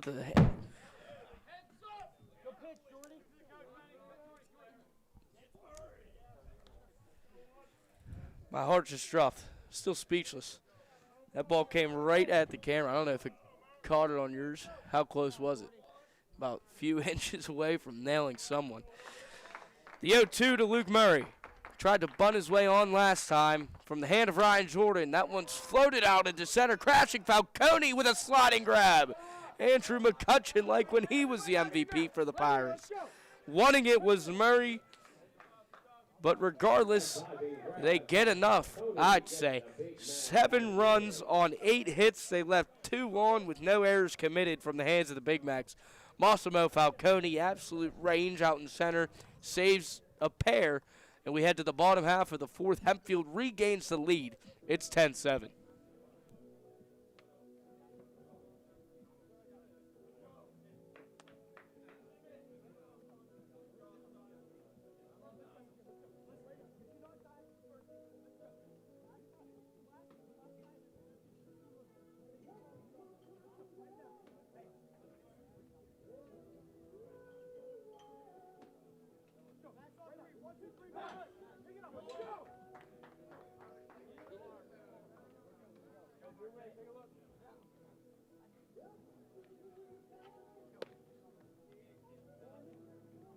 Changes for Hempfield defensively. Chase Sikorsky slides over to the shortstop position. Taking his place, Chase Damaska on the relief for the point.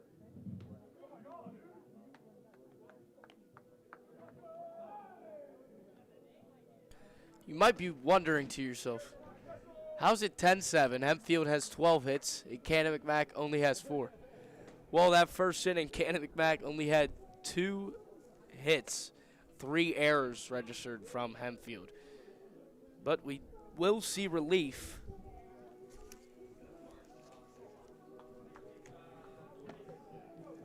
So it'll be Chase Sikorsky who finishes the day. He only goes 3 innings. He allowed 4 hits on 7 runs.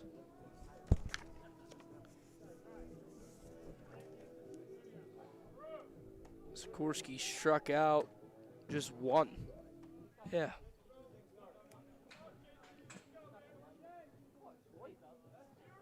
Looking to get the Big Mac going, number 13, MJ Marshak. MJ Marshak in.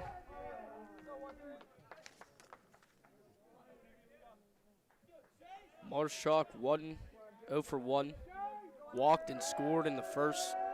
Popped out to short later in the first. Comes back up in the bottom half of the 4th, following a 1-2-3 bottom half of the 3rd. First strike from the hand of Chase Damaska, the relief pitcher. That one's lifted into right field. Crashing is Murray, won't get there.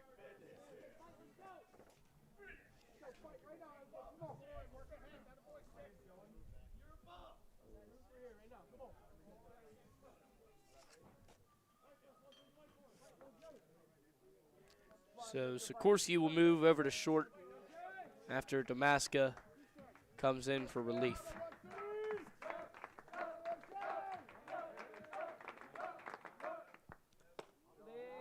The 0-2 to Marshak is high. Marshak kind of did a little bend. From up here, it seems like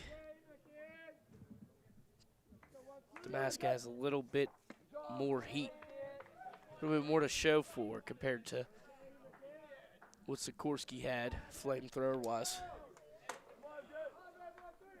Marshak, after being down 0-2, we'll see the 3rd pitch after that. It happened 5 times yesterday. Let's this one into right at a ball above his eyes, single.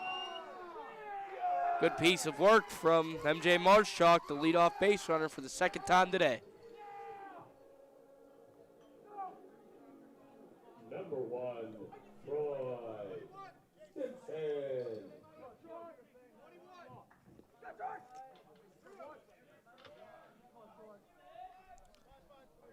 So Damaska sees Marshak as the first batter, probably not who you wanted to see. You probably would rather see that bottom of the order, considering averages go 400, 333, 333 for this 1-2-3. Then at the bottom, it's 200, 300, 278 coming into this one. Regardless, he has to face 2-3-4. 3 is Stimson. He's 0 for 2 on the day, reached on an error, but scored in the first, struck out looking in the 2nd. He sees ball 1. Damaska coming into relief for Sikorsky, who went 3, allowed 7 runs on 4 hits. Stimson sees a strike. He struck out 1, hit 1, and walked 2, did Chase Sikorsky. So you go from good off speed, utilizes that fastball, but off speed being the number 1 to Damaska, it appears pure fastball juice. The 1-1 is a pickoff. So it's really not the 1-1. It was the set and the pickoff. Marshak gets back.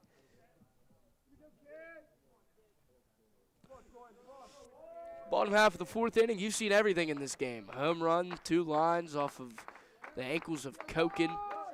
2 7-run innings, plethora of errors. Great fielding from the likes of what was Damaska at short. And Massimo Falcone out there in center for Canon McMillan.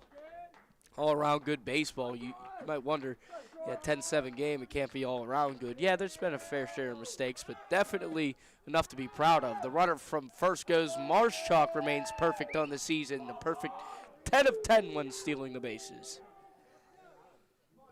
That was a ball low to Stimson. So he'll have a runner in scoring position. He's driven 12 of them in this year.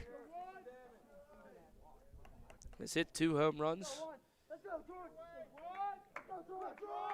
It's a .667 slug percentage coming into this one. The 3-1 swung on and missed. A huge wave. Stimson wanted that one. You could tell. Approval from the dugout. Marshchalk lands on second after the stolen base in his single out to right.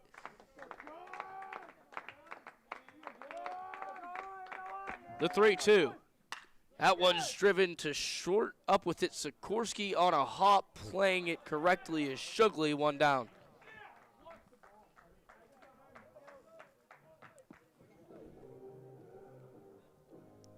Number 8, Nico Patregas.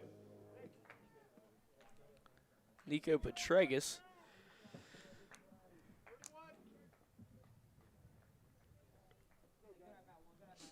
One for 2 on the day, reached on an error.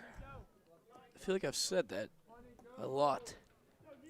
Well, it's because Hempfield had 4 of them in that first inning. But he reached on an error, came around to score, made it 4-0 in that first. Singled and then was left stranded on second. Pickoff to second. Wheaton covers the bag, but in there safely is Marshchalk.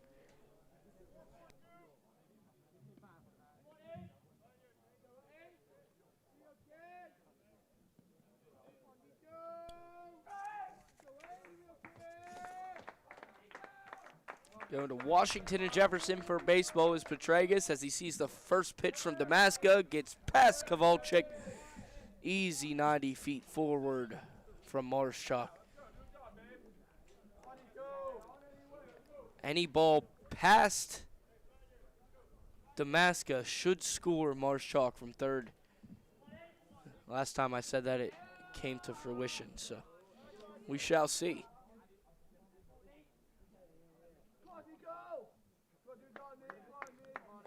Damaska has Patregas in a 1-0. Ball's high.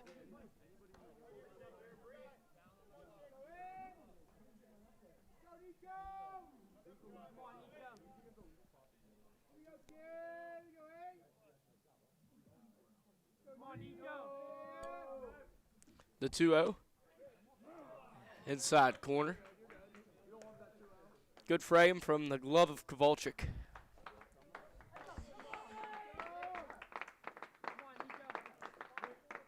Damaska didn't see the signs, wanting Kowalczyk to repeat them. Patregas waves. Runner on third is Marshchalk. Single, stolen base, wild pitch is how he got there. That one's low. If it got to the backstop, you would have bet Marshchalk is crashing for home. Good block from Kowalczyk. Impressive duty there behind the plate.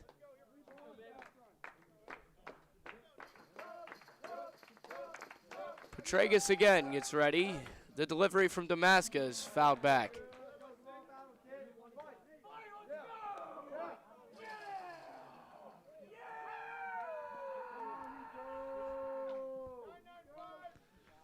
Full count.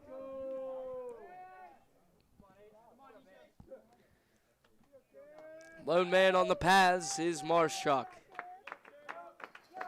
Patregas seeking a missile. The 3-2 once more fought off.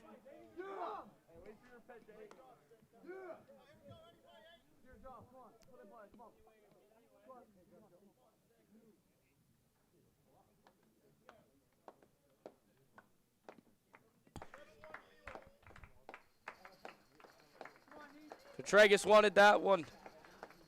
See if it happens again. The 3-2 payoff once more. Marshchalk at third. Damaska's delivery. Strike three looking. Petragus tosses the bat, maybe for what Todd Ventresca could have thought to be maybe showing him up a little bit. That outside corner has varied all day, but this time favors the Hempfield area Spartans. And now 2 down. Alex Easlip is up to bat. He's 1 for 1 today. Walked and scored his first time up. Doubled in the second.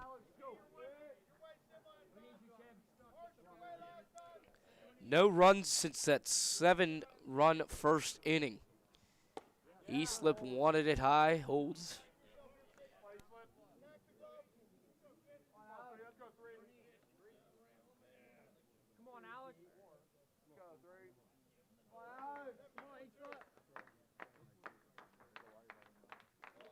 Alex Easlip coming into this game, batting .235, still searching for that first RBI on the season. Inside corner, outside corner.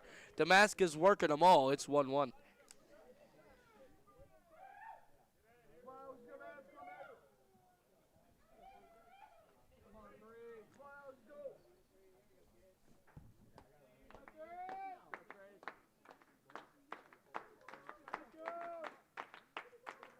Damascus delivery is a hold from the hands of Easlip. Going every time, hands cocked, loaded, and ready.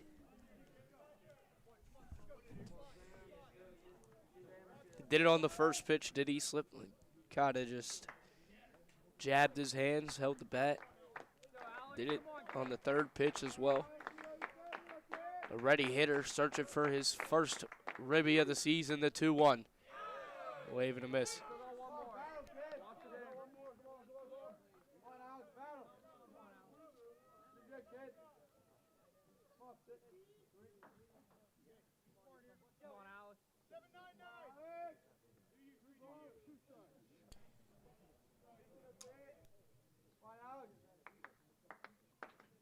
Easlip, one of the few juniors on this senior heavy team. 2-2, 2 outs. Marshchalk on third. Ball is out.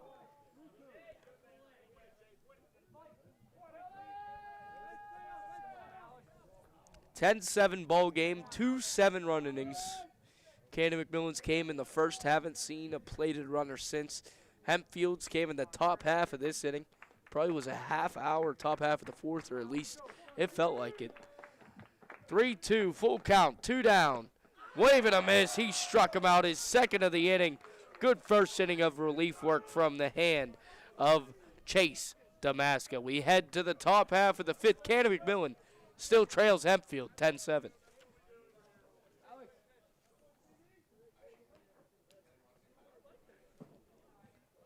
Today's game is brought to you by Midtown Market in downtown Cannonsburg, a unique space that brings together food, shopping, and entertainment. Midtown Market offers something for everyone. It's a place to gather, relax, and enjoy the community. Enjoy everything the community has to offer. Stop in and experience Midtown Market for yourself because they have food, shopping, and entertainment all in one place in Cannonsburg. Midtown Market.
Top half of the 5th inning, Hempfield comes up to the plate. They start at the top of the order. Ian Kowalczyk opened up scoring in that top half of the 4th with a 3-run shot to left.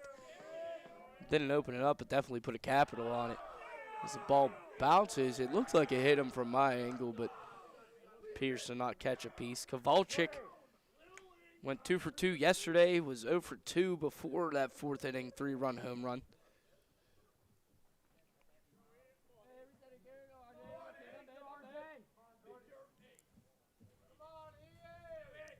Ryan Jordan's breaking ball, slow breaking ball, finds the zone.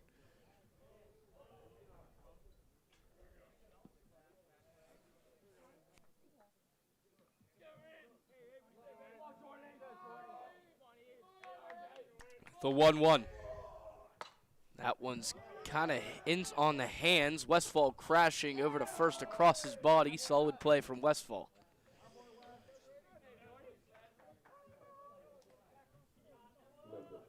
Top half of the 5th, first out comes Swift. 3 pitches, 1 down. It's Grady Wheaton. He's 1 for 3.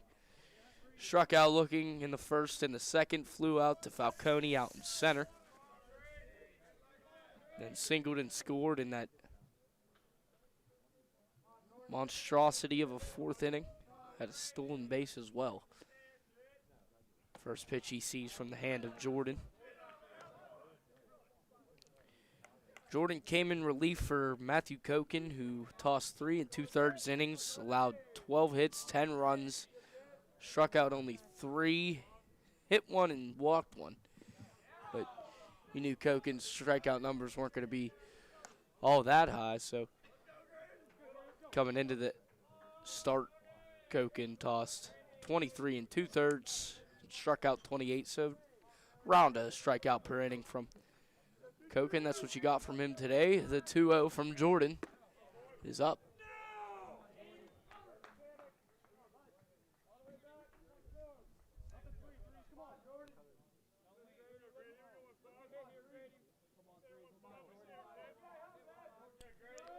Jordan's 3-0 to Wheaton. 4-pitch walk. Wheaton takes first. Drew Jones comes up to bat.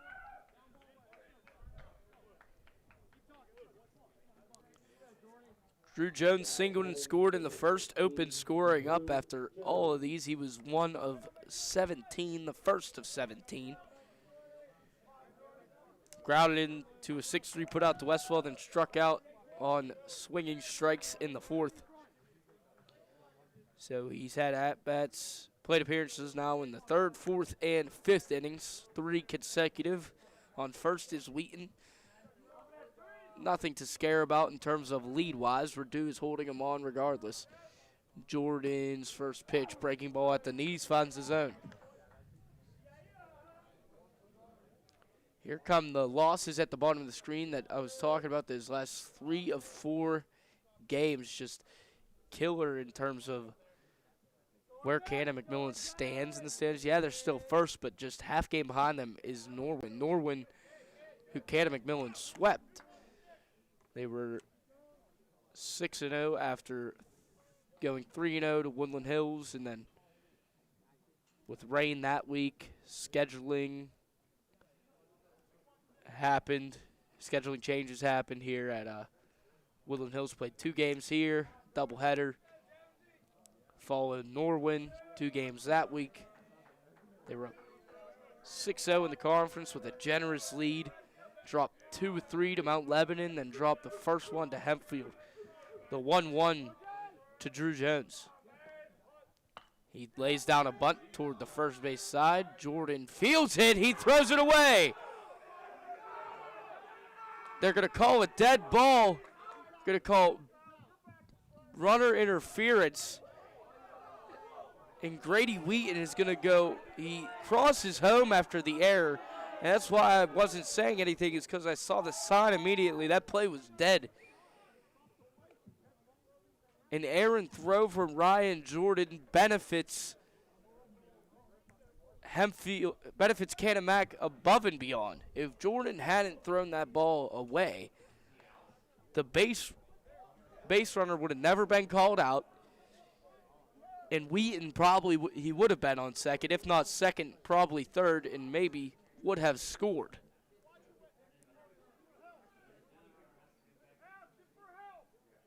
So, if we're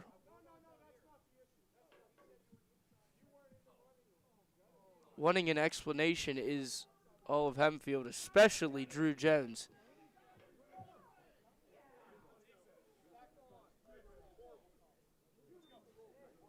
Not in the running lane. Voicing his opinion and his thoughts. As head coach of Hempfield. It's Tim Buzzard. He's been there for 18 years, since 2008. Never won a WPIAL championship, but reached state playoffs 3 times in 2016, 18, and 2021. Canon McMillan catches a break and gets a call after base runner interference. Drew Jones will put BRI for way of out. Wheaton stays on first after walk, and Jordan is now tossing to Dunlap, who's 1 for 3 on the day. He walked and was hit by a pitch his last 2 times up. Singled in the first, back-to-back breaking balls in there for strikes. This could turn the game upside down after that call. The 0-2 with 2 down. Wheaton is on first. Radu holding him on. Jordan tossing over. Kind of just so laid it over there, trying to catch Wheaton off guard maybe. Dunlap, who was 0 for 4 yesterday, has reached base safely all 3 times today. That one is thrown behind him. Petragus, ball gets away from him, doesn't close his glove, but Wheaton decides to stay on first. Probably could have gotten it too, considering Petragus would have had to throw. Probably the ball of his lifetime to get Wheaton out at second there. Regardless, it's 1-2 with 2 down. A base runner interference call flipped this inning on its head. Jordan's delivery to first. So with 2 down, runner on first in a 2-strike count, that's back-to-back pickoff moves from Jordan. Wheaton, if he had the speed, he would have left when it left Petragus' glove. That one's high. Jordan should be focused on Dunlap right now. The biggest out is now. And it's the one at hand, the one at the plate. And a 2-2 count. After 2 consecutive balls and some pickoff moves in between. The delivery from Jordan is swung on, driven out to right. Ranging back is Stimson. Over is Falcone. Neither of them can get there. Falcone's up with it. Rounding third is Wheaton. Into second is Dunlap. It's an 11-7 ball game. A high towering deep drive out to right center. A diving Stimson couldn't get there. A Falcone with his hat off had to throw it in. A 4-run lead. Padding it is Hempfield.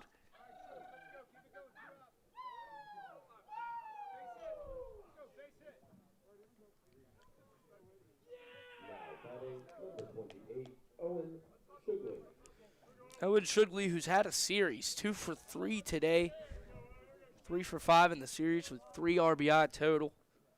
Grounded into a fielder's choice in the third, has 2 singles in this game, 2 RBI singles at that. His first pitch he sees from Jordan, the first pitch of the day he sees from Jordan, is in there.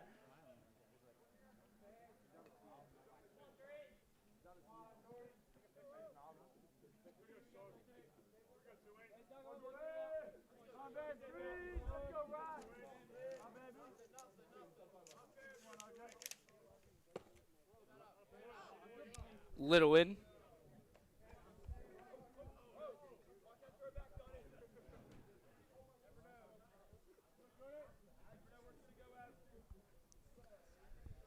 Six-3 putout started this inning, then a Grady Wheaton walk followed by a base runner interference call, which at least I thought could have completely flipped this inning. Gave all the momentum, even what momentum there is in baseball, back to Canon McMillan. That one's a high chopper to Jordan. Throw on to first this time, right to the chest of Verdue for the 1-3 putout. But 1 run scores on 1 hit. No errors and 1 left on after that base runner interference call. There could have been an error, but the call nullifies it. We head to the bottom half of the 5th, trailing by 4 is Canon McMillan.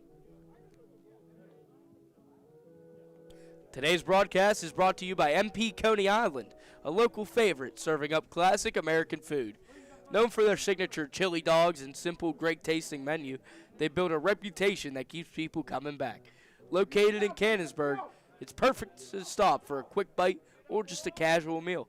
Stop in today because, you know, it's all about the chili.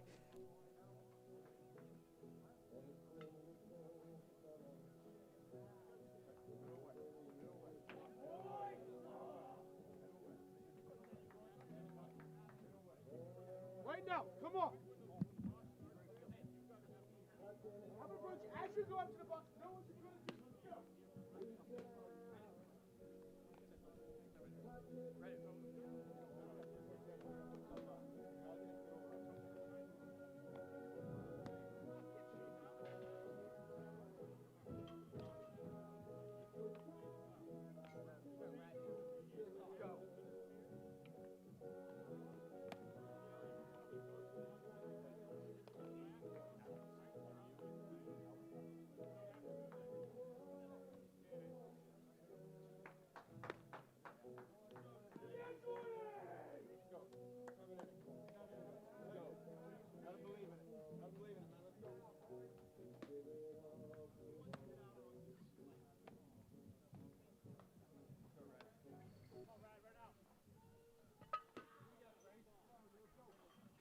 Lot of ball game left as we enter the bottom half of the 5th inning. Coming up to the bat is Braden Redu.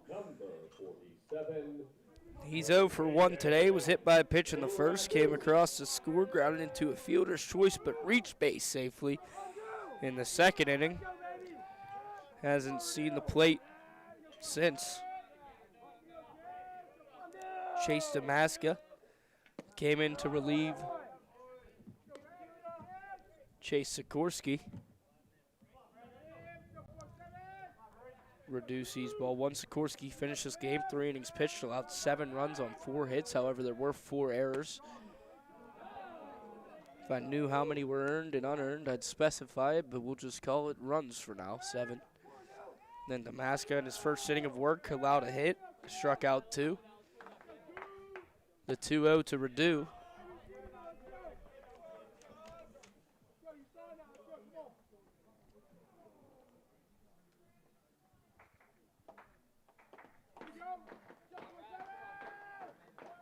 Damaska's 2-1 is low.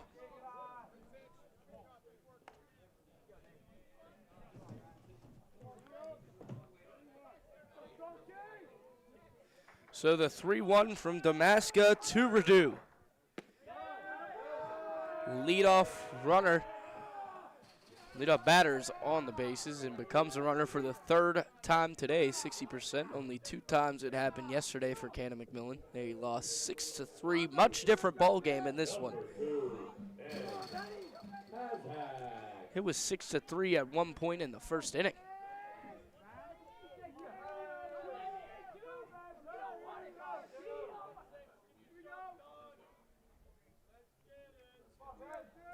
Ben Tazak, 0 for 2, ran into a fielder's choice RBI in the 1st, then flew out to right in the 2nd.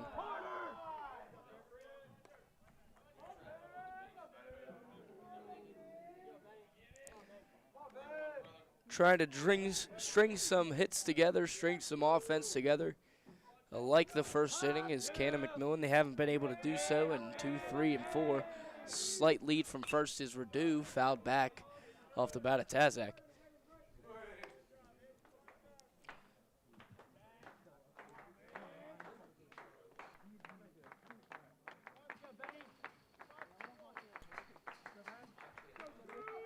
One count to Tazak. It's Damaska on the mound.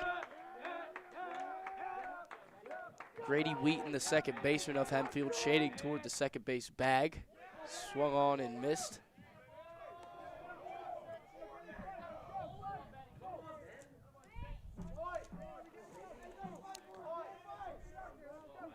Tazak going to Washington and Jefferson for baseball.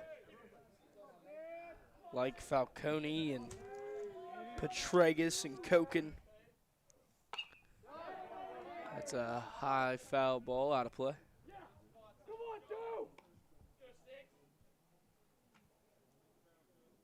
Hempfield comes into this one 9-7 overall, 3-4 in the conference in fourth place. But if they do some damage in this series against what has been a struggling Canon McMillan team, after starting 11-0, they've dropped 3 of the last 4. They can see themselves moving up pretty quickly in a tight-knit race. The 1-2 is low.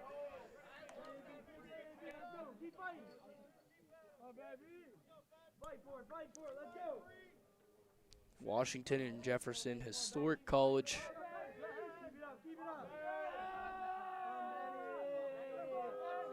Head coach of the Eagles, Nick Sirianni, his brother has been the head coach of the Presidents for a mere 2 decades. You have names like Roger Goodell, commissioner of the NFL. You'll see him in Pittsburgh Thursday, actually.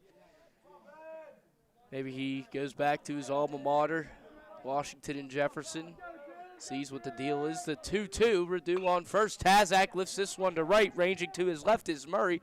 Tough play, but under it. 1 down.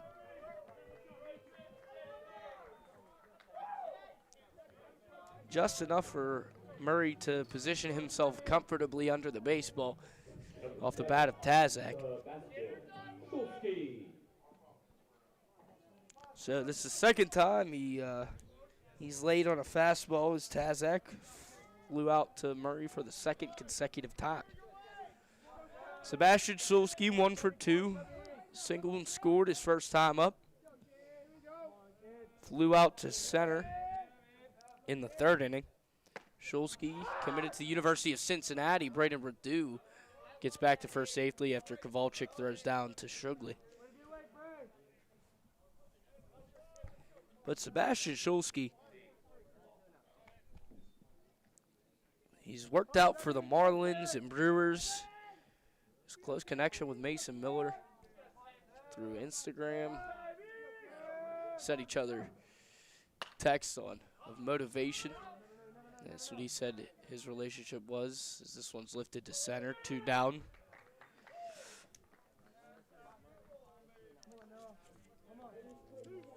But he said he was pleased with Cincinnati's uniform.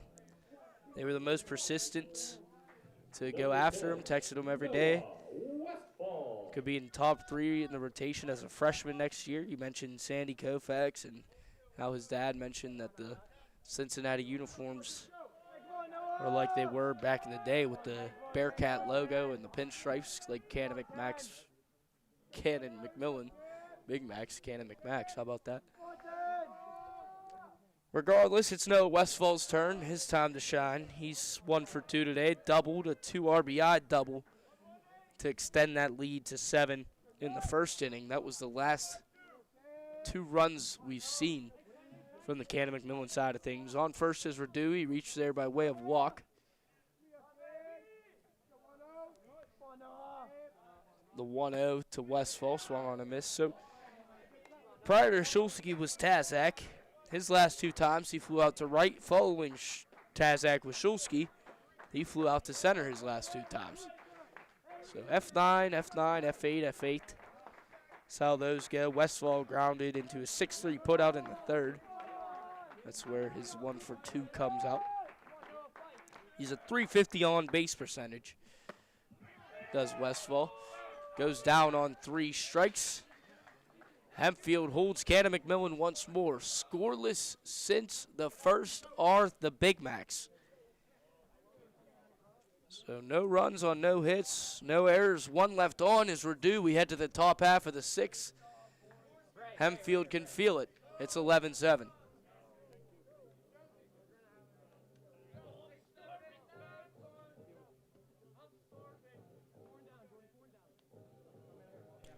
Today's game is brought to you by Major Mallard's Duckpin Bowling, located inside Midtown Market in Cannonsburg. A fun and unique twist on traditional bowling, Duckpin is perfect for all ages and skill levels. Whether you're planning a night out or just looking for something different, Major Mallards delivers a great experience. Book your lanes today at MajorMallards.com.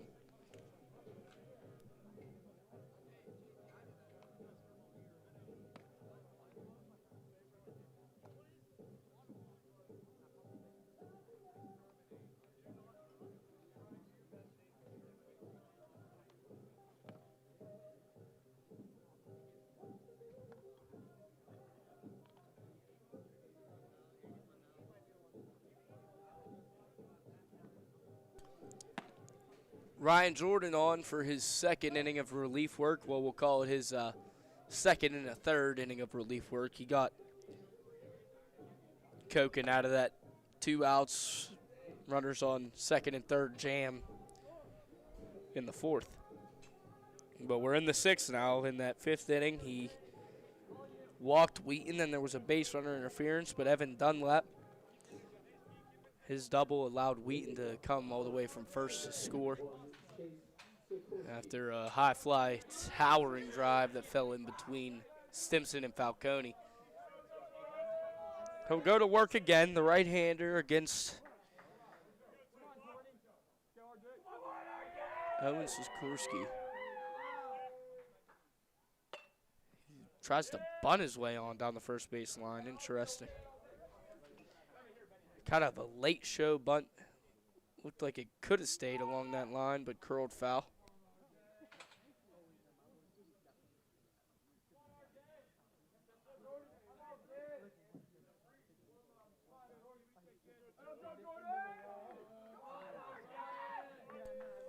Chase Sikorsky, the 0-1 from Jordan. Sikorsky started this game, went 3 innings, allowed 7 runs on 4 hits. All those 7 runs, most of them probably went unearned due to the 4 errors we saw in that first inning. The 1-1 from Jordan. Wanting it was Sikorsky, but holding as that ball bounces in front of the plate about 3 inches. Yeah, we'll go 3.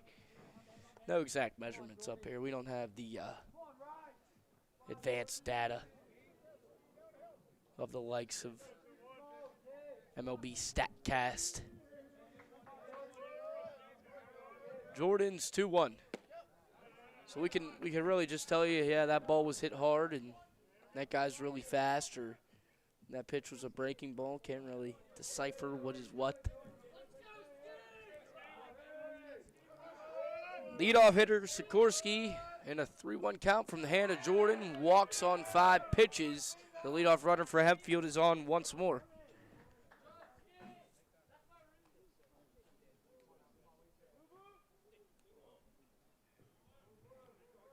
Second time that's happened today.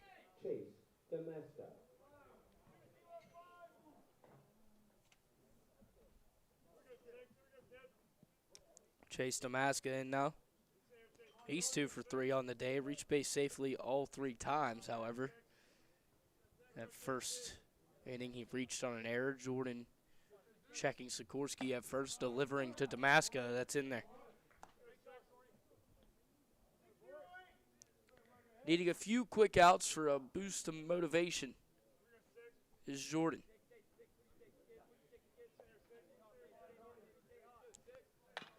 That's a ground ball to short. Westfall ranging over off his back foot to first. Infield single from Damaska. First and second, none down. Lucas Simmons, who's 2 for 3 with 2 singles, and a run comes to the plate. Now batting number 14, Lucas Simmons.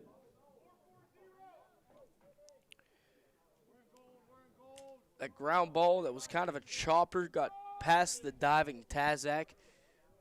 Probably better of Westfall to try to make that play anyway, as he was on his feet compared to an on-the-ground Tazak.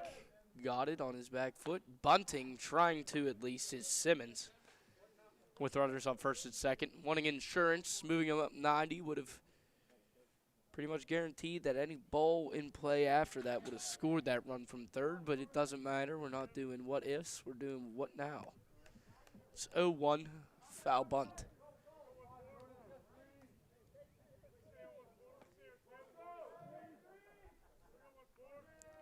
Ryan Jordan's 0-1 to Simmons. It's a breaking ball that freezes Simmons, but didn't catch the inside corner as he would hope. On second, Sikorsky. On first, Damaska. Good enough speed that a single to the outfield would give a great chance at another run for Hempfield. Jordan's 1-1 is fouled back. Kind of cued off the end of the bat. Didn't really go anywhere, just changed the direction of the ball.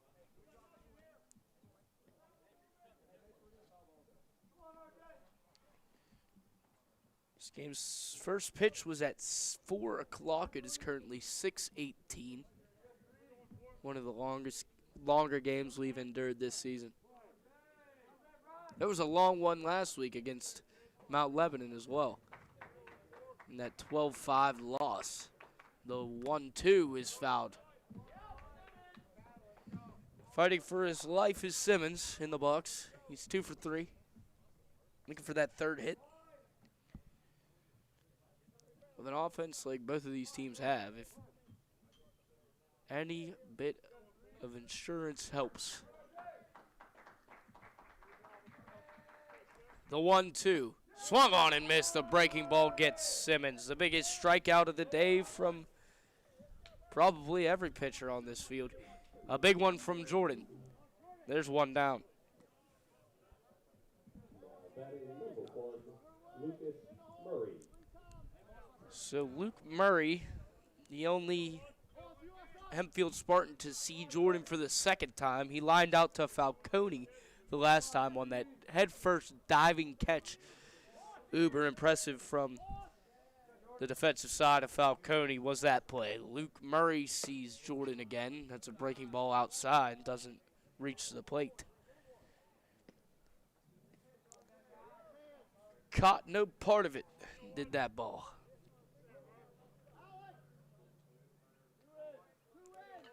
Wind blowing eastward.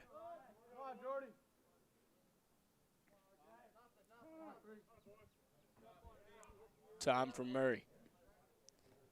Murray's 1 for 3, 2 lineouts and a single with a run in that fourth. He was one of the 3 runs that scored in the 3-run home run by the on-deck batter, Kowalczyk. Jordan's 1-0 to Murray. That's floated out to left field, ranging in, then stepping back is Easlip, 2 down.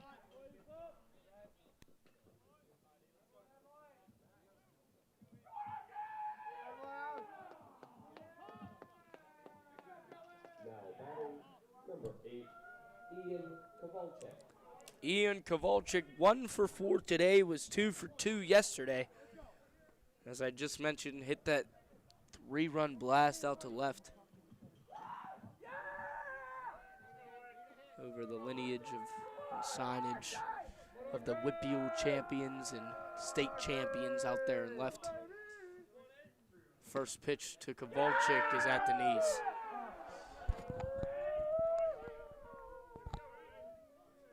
Now temps teetering between the line of high 60s, low 70s. It's at that 69-degree mark. Started this game at a 65-degree tick. Things are just going to warm up the next few days as there's a high chopper to the left side foul. Ryan Jordan has Ian Kowalczyk behind in the count 0-2. Hempfield threatened initially with runners on first and second, no outs. Sikorsky's on second, Damaska at first. Westfall behind Sikorsky, not holding him on. The 0-2 from Jordan is inside.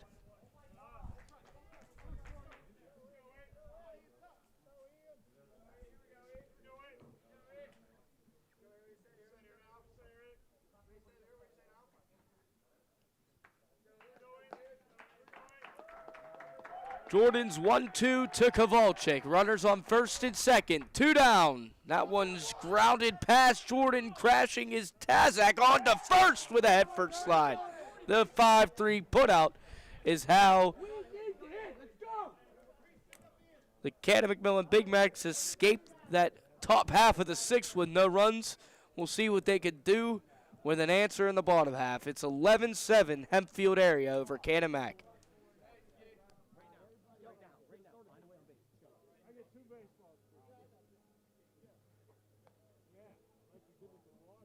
Today's game is brought to you by Brochacho's Salsa, handcrafted, locally made, and packed with bold flavor. Based right here in Washington County, Brochacho's Salsa is all about fresh ingredients, quality recipes, and bringing people together over great food. From events and local deliveries to fundraising opportunities for schools and organizations, they're doing more than just making salsa. They're building community. Find them locally or learn more at brochachosalsa.com and see what all the flavor is about.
Leading off for the Big Mac, number 17, Massimo Falcone.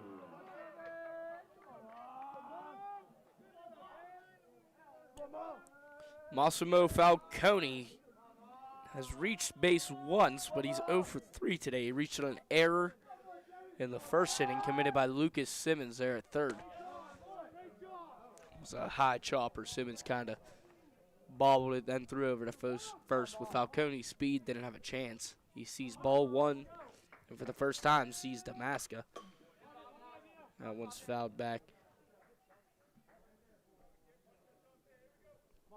Falcone, the last batter to see Damaska for the first time today.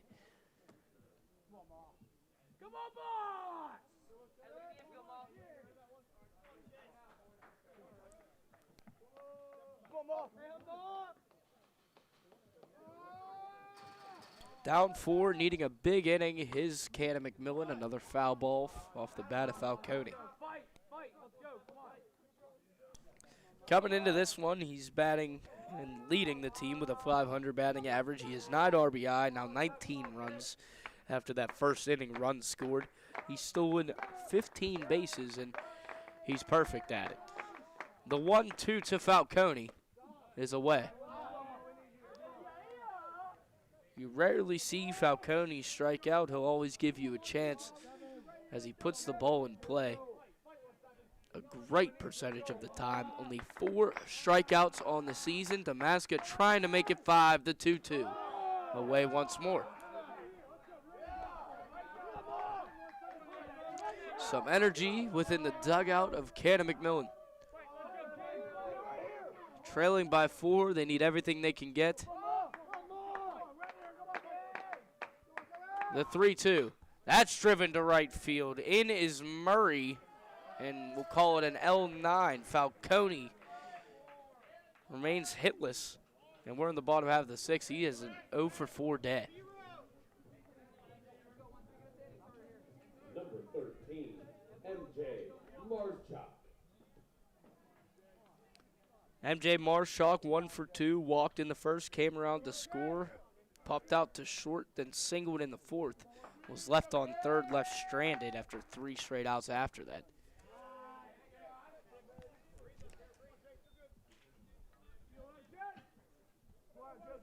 Damascus has done a phenomenal job in relief. Has only allowed 1 hit, struck out 3, and walked 1. This is his second and a third inning of work. The 10th batter he's faced in as many innings. The 2-0 to Marshchalk, wanting it, was a fastball at the knees. It was dipped a little below the zone. Could call it a chase or call it a hungry hack. Still ahead on the count as a hitter is Marshchalk. It's 2-1. The delivery from Damascus is in on the hands, fouled out of play.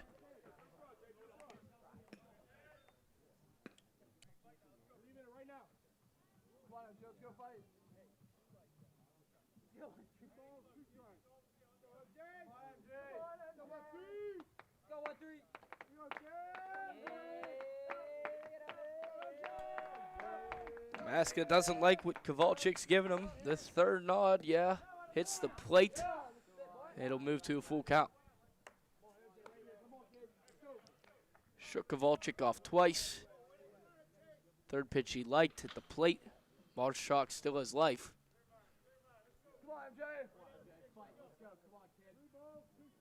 2 7-run innings in this game.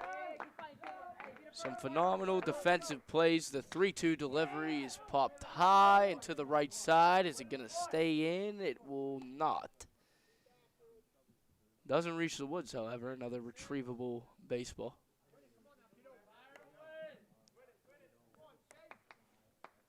Assistant and first base coach Rich Rodeye. And third base is head coach Brendan Steele. The 3-2 to Marshchalk. That one's driven high and deep out to left. Ranging back is Drew Jones. It's out of here. MJ Marshchalk, his 5th home run of the season. And Canon McMillan only trails by 3. The second pop we've seen of the game. And a big one from the bat of Marshchalk. That Big Mac pass, courtesy of MJ Marshchalk. The second big fly of the afternoon turned into evening. One off the bat of catcher Kowalczyk. And Damascus surrenders his first run. Marshchalk now 2 for 2 against Damascus. Troy Stimson trying to follow that one up.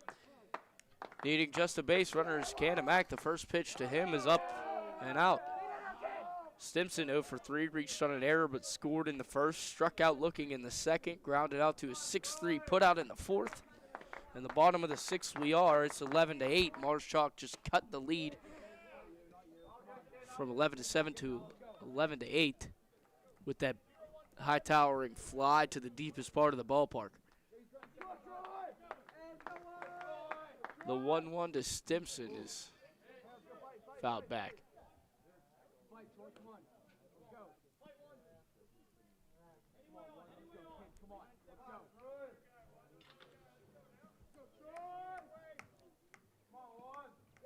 Stimson coming into this game batting .333, has hit 2 home runs, 12 RBI. The 1-2 is away.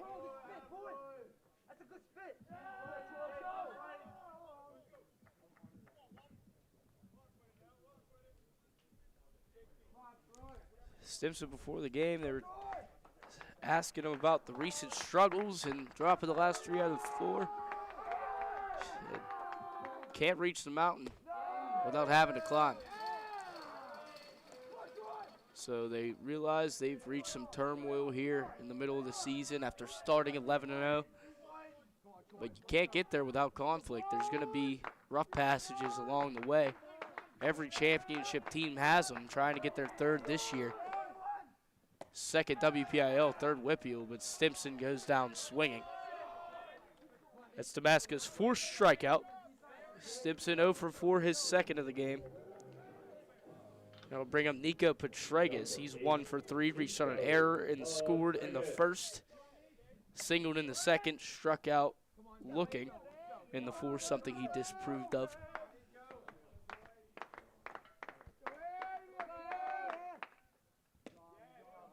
First pitch from Damascus is out. Canon McMillan, if they drop this one today, that would mean 4 out of the last 5 they've lost, and the only one they won was a 3-2 victory over Mount Lebanon. So while the run support is the best it's been in about 2 weeks, as you're seeing now that little stretch come across the bottom of your screen, that 12 opened up with that 12-5 loss to Lebo, then they won game 2 at Mount Lebanon. That was the 6-3 loss was delayed from Wednesday into Thursday. And yesterday, another 6-3 defeat from Hempfield. Today, the most run support they've seen, it'd be close to combined runs. The 3-0 to Petregas is a 4-pitch walk.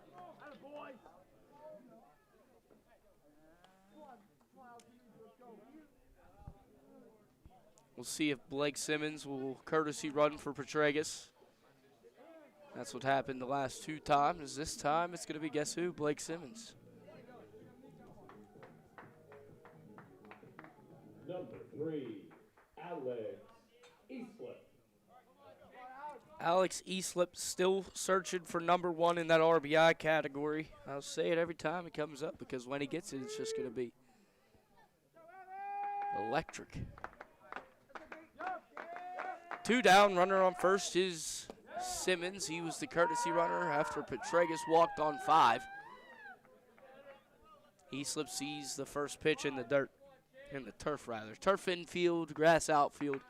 It appears they trimmed that outfield a little bit. We were speaking of it last week. Balls were starting to die. Grass was getting a little high. Things have changed. The 1-0 from Damascus to Eastlip.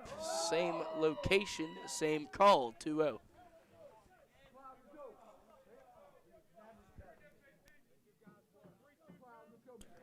At one point in this game, it was 3-0 Hempfield, then 7-3 Canon McMillan, then 10-3 Hempfield. They got 11 in the 5th. Throw down attempt from Kowalczyk. The ball slips from his hands. Called a strike apparently. The ball, I called it a ball from up here. Didn't even wait for the signal. Appeared that ball was high, but the way Kowalczyk popped up, it gave the location away a little bit. Strike is called. Stepping off the mound is Damascus. And then where was I? It was 11-7, and then just a few batters ago, MJ Marshak to the deepest notch of the outfield sent one over. The 2-1 is fouled away off to the right side. Eastlip. 235 batting average coming into this one. He's 1 for 2 on the day with a walk and a run, a double, and a strikeout. Trying to continue the bottom half of the 6th. Down 3 is Canon McMillan. Simmons on first, courtesy running for Petregas. The 2-2 from Damascus. Fought off once more.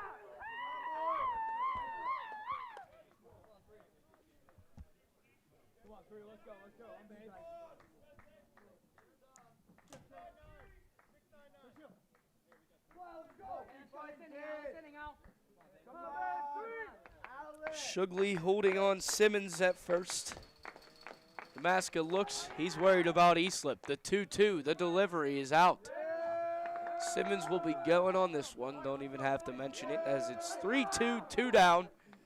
Runners forced to go, so might as well send them. A ball in play with the runner going, depending on the placement, could score Simmons and could be just his first RBI of the season. Would be helpful for Canon McMillan, hurtful for Hempfield. The 3-2 payoff is up. Eastlip holds. Runners on first and second. Brings up Braden Radu. 2 Big Macs came into this game with 4 home runs. It was MJ Marshak who turned it into a 5th. And if Radu would do that, it would tie this game and call it one of the best at McDowell Lane Field of all time. An 11-11 game going into the top of the 7th after what we have seen up and downs, errors, fundamental baseball, good sticks, hard hit balls. You've seen it all. As we wait for a mound visit, he's going to see if there was a pitching change. There is not. That's Tim Buzzard in his 18th year as head coach of Hempfield. Didn't quite catch the exchange between Buzzard and Ventresca.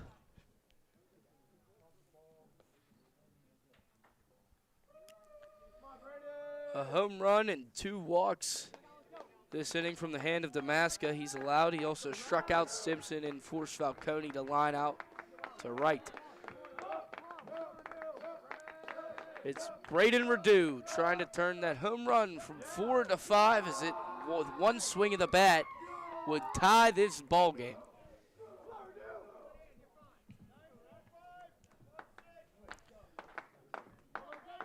Radu 0 for 1 today, was hit by a pitch in the first, walked his last time up. The 1-0 is a strike in there. Getting back is Simmons. That ball gets past everyone, reaches Drew Jones in center. No harm, no foul as the runners hold and do not advance that 90. So Radu saw strike 1 at the knees. He understands the stakes. He knows what one swing could do. He said he needed to make some adjustments in the pregame. Was hitting on the tee prior. Said he's been a little late on the ball. Trying to get that front foot landed sooner as there's a ground ball up the middle. From second is Simmons being waved home. Simmons will score. Over to third, in there, safe. Alex Heaslip advances the 90 on the throw home. It's runners on the corners, trailing by 2.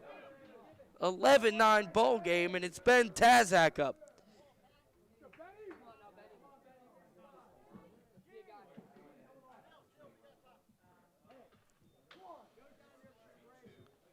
So it looks like this will be the day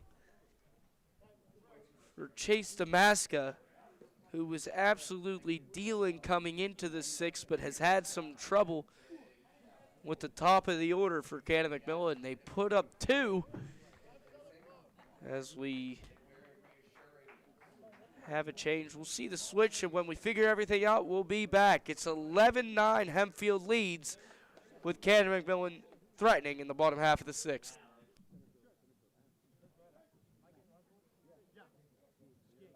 Hey, 13's pitching now.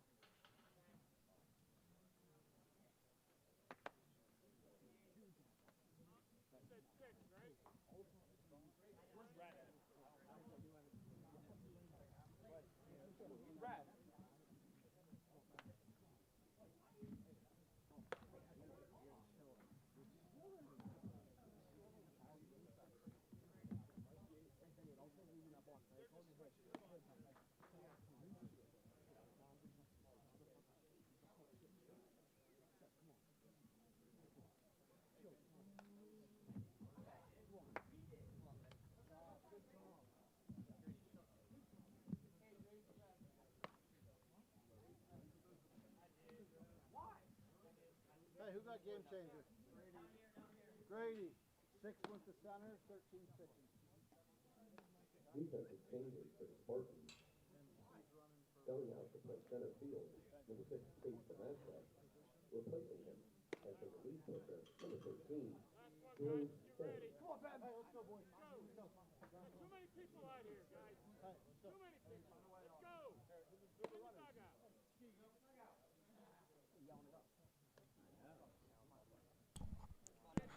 Replacing Chase Damaska is Drew Jones. Jones coming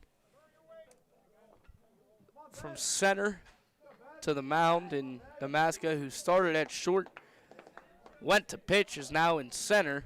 Sikorsky, who started, remains at short. So nothing new there. But with runners on first and third, it's Ben Tazak after a Braden Radu RBI single. Looks like it's going to be, is that Massimo Falcone over there at first? No, that's a lie. That is Caden Laskowski at first. Falcone has a very similar straddle toward the bag when on the base pass. So ball one.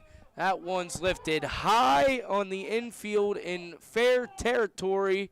Calling everyone off is Lucas Simmons. And Hempfield gets out of it just on 2 pitches from the hand of Drew Jones. A pop out in the infield from Tazak. Canon McMillan showed runners. Only 2 runs come of it. So 2 runs on 2 hits. No errors and 2 left on. We head to the top half of the 7th inning. It's an 11-9 ball game. Hempfield leads.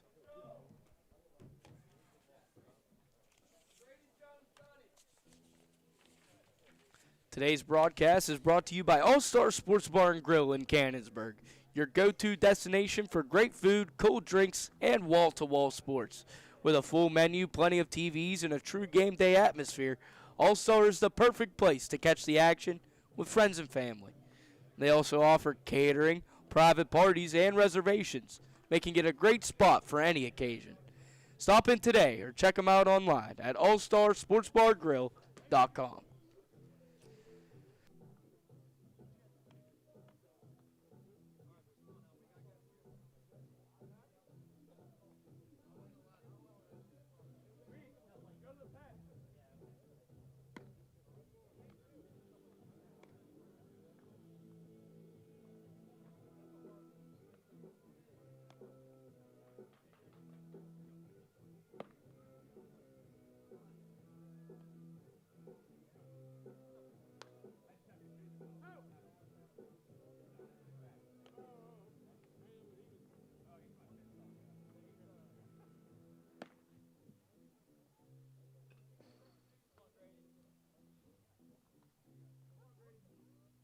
Top half of the 7th inning, the Hempfield area Spartans lead the Canon McMillan Big Macs 11-9. This game has been whatever you want to call it. It's had every bit of every part of baseball in it.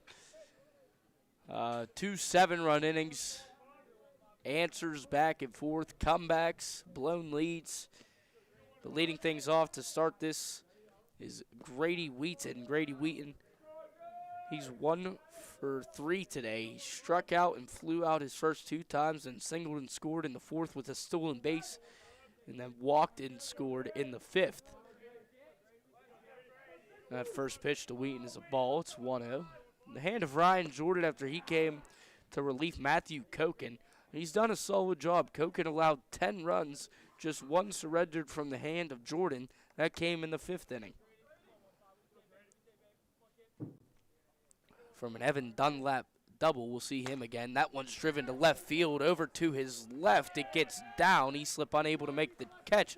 Large round from first with Wheaton, but he stays there anyway. So leadoff base runner for Hempfield by way of a single. It brings up Drew Jones, who just came in to relieve. He got called out due to base runner interference. What seemed like a strange call after an errant throw from Koken worked out in Canon McMillan's favor. Regardless, Hempfield still leads and got a run in that inning. It's 11-9, runner on first. Jordan's delivery to Jones. A breaking ball that kind of turns Jones's back, maybe kind of flexing, waiting for it to hit. Fell in there last minute. Still didn't catch any piece of the plate.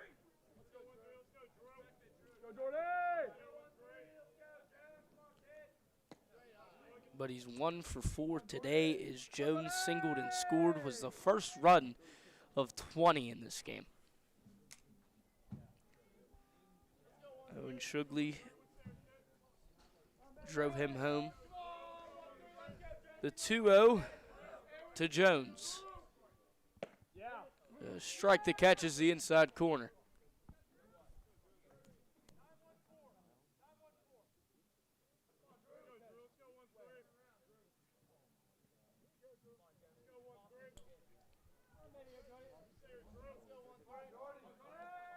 Jordan's 2-1 is a breaking ball. Up with it is Petragas throwing down. Marshak could have come up with it or would have been a caught stealing. Moving from second to third in there safely. Sliding, didn't have to, is Grady Wheaton. 2 stolen bases. We'll call it, see if they go with throwing error on Petraeus or error on Marschalk. It would appear it'd be E4 stolen base.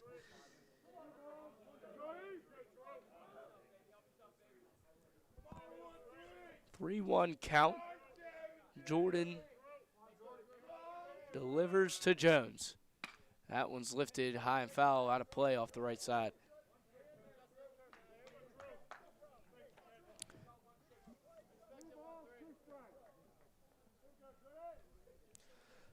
Full count in the payoff pitch.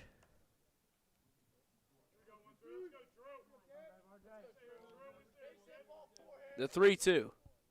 It's a breaking ball that strikes him out looking. Drew Jones was arguing that the ball hit him. Nico Petraeus shaking his head in disapproval. He can't believe that he tried to lean into a 70-mile-per-hour breaking ball. Regardless, backwards K on the scorecard brings up Evan Dunlap. Dunlap 2 for 2, walked once, was hit by a pitch as well. Runner on third is Wheaton. Big hack, foul back.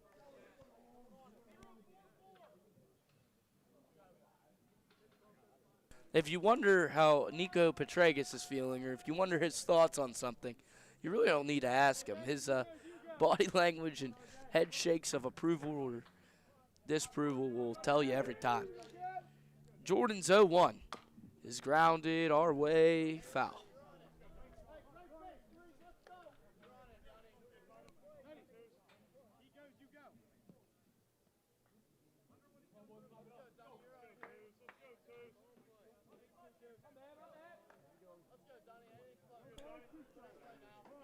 Jordan has Dunlap in an 0-2 count. Runner on third with no outs, now 1. The 0-2 is driven to center. Falcone in, makes a diving grab. Oh, throw home. Does it get there? No, it doesn't. Still a fantastic effort. RBI sac fly from the line drive of Evan Dunlap brings home Grady Wheaton. Hempfield extends its lead 12-9.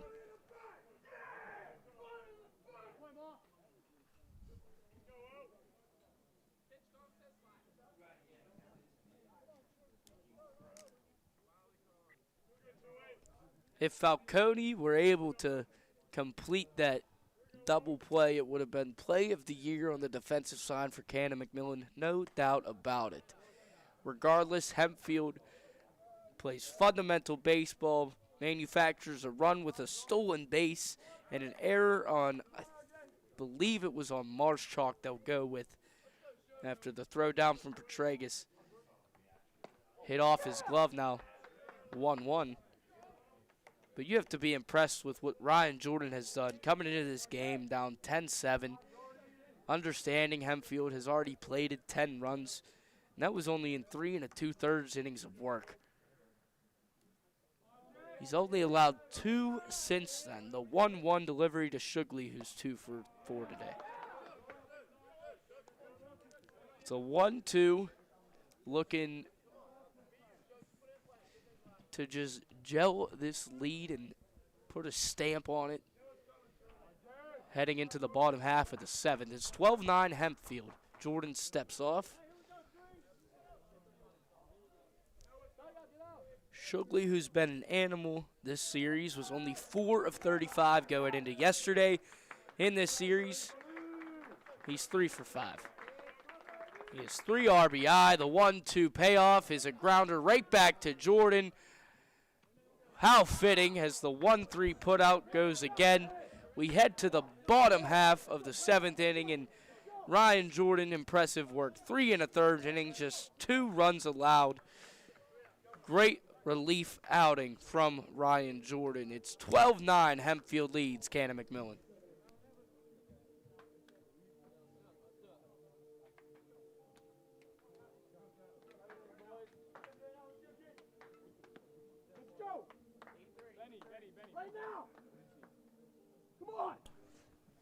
Today's game is brought to you by Life in Motion Chiropractic Center in Cannonsburg. Focused on helping patients move better, feel better, and live healthier lives. Their team offers chiropractic care, lifestyle guidance, and advanced therapies tailored to each individual. From back and neck pain to overall wellness and performance, they take a whole body approach to keeping you at your best. Schedule your visit today at lifeinmotionchirocenter.com.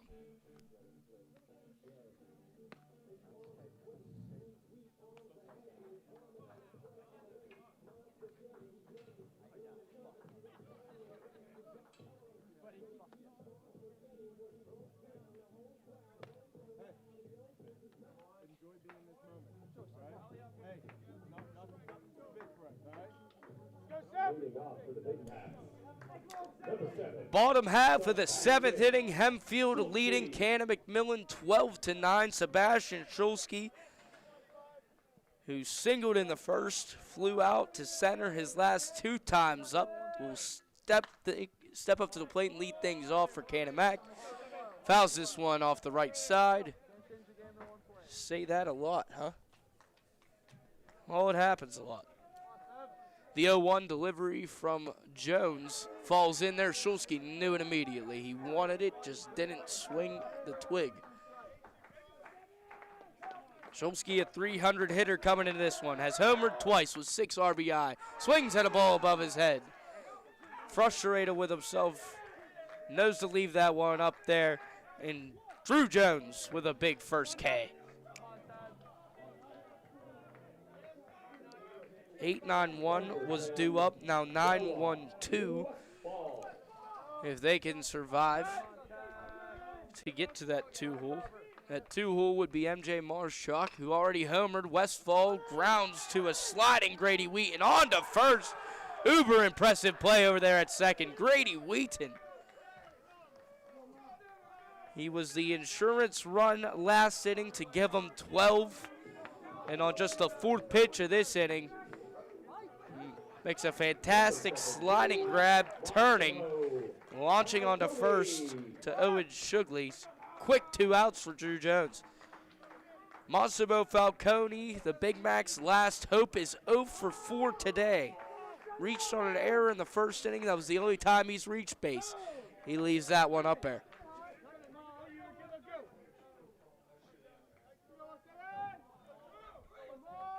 12-9 ball game. Falcone, the last remaining guaranteed Big Mac. It's a 2-0 count.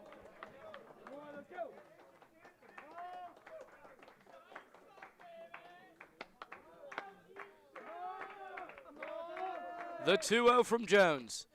Hack and a foul back. Rich Rohde, first base coach for Canon McMillan. Brendan Steele, third base coach, head coach. Graduate of Waynesburg was Steele. The 2-1 swung on and missed.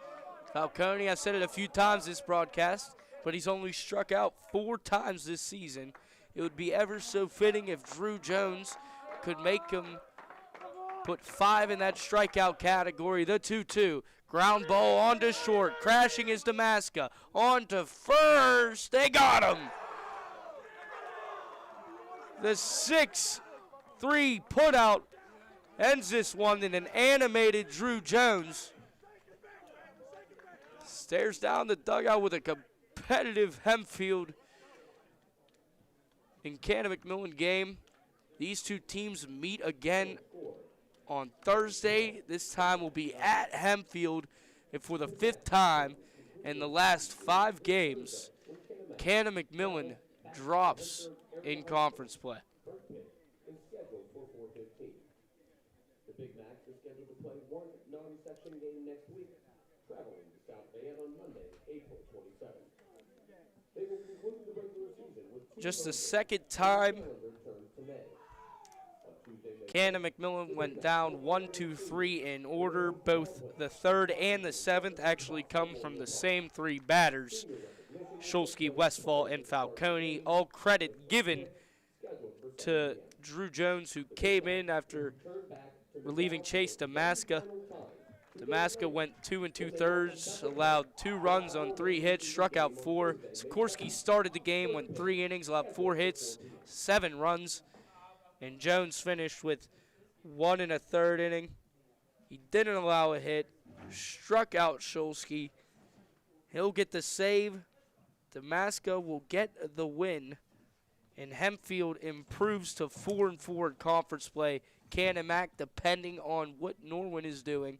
Norwin may have just leaped Canon McMillan for that first spot in conference play. So from McDowell Lane Field, it'll be at Hempfield Thursday. These two teams meet for the third game of the 3-game set. But your final today, Hempfield takes it 12-9 over the Canon McMillan Big Macs. We'd like to thank our crew, Chris Labart, Benicio DeFalco, myself, Dean Shazer here at McDowell Lane Field. And one more shout out to our sponsors.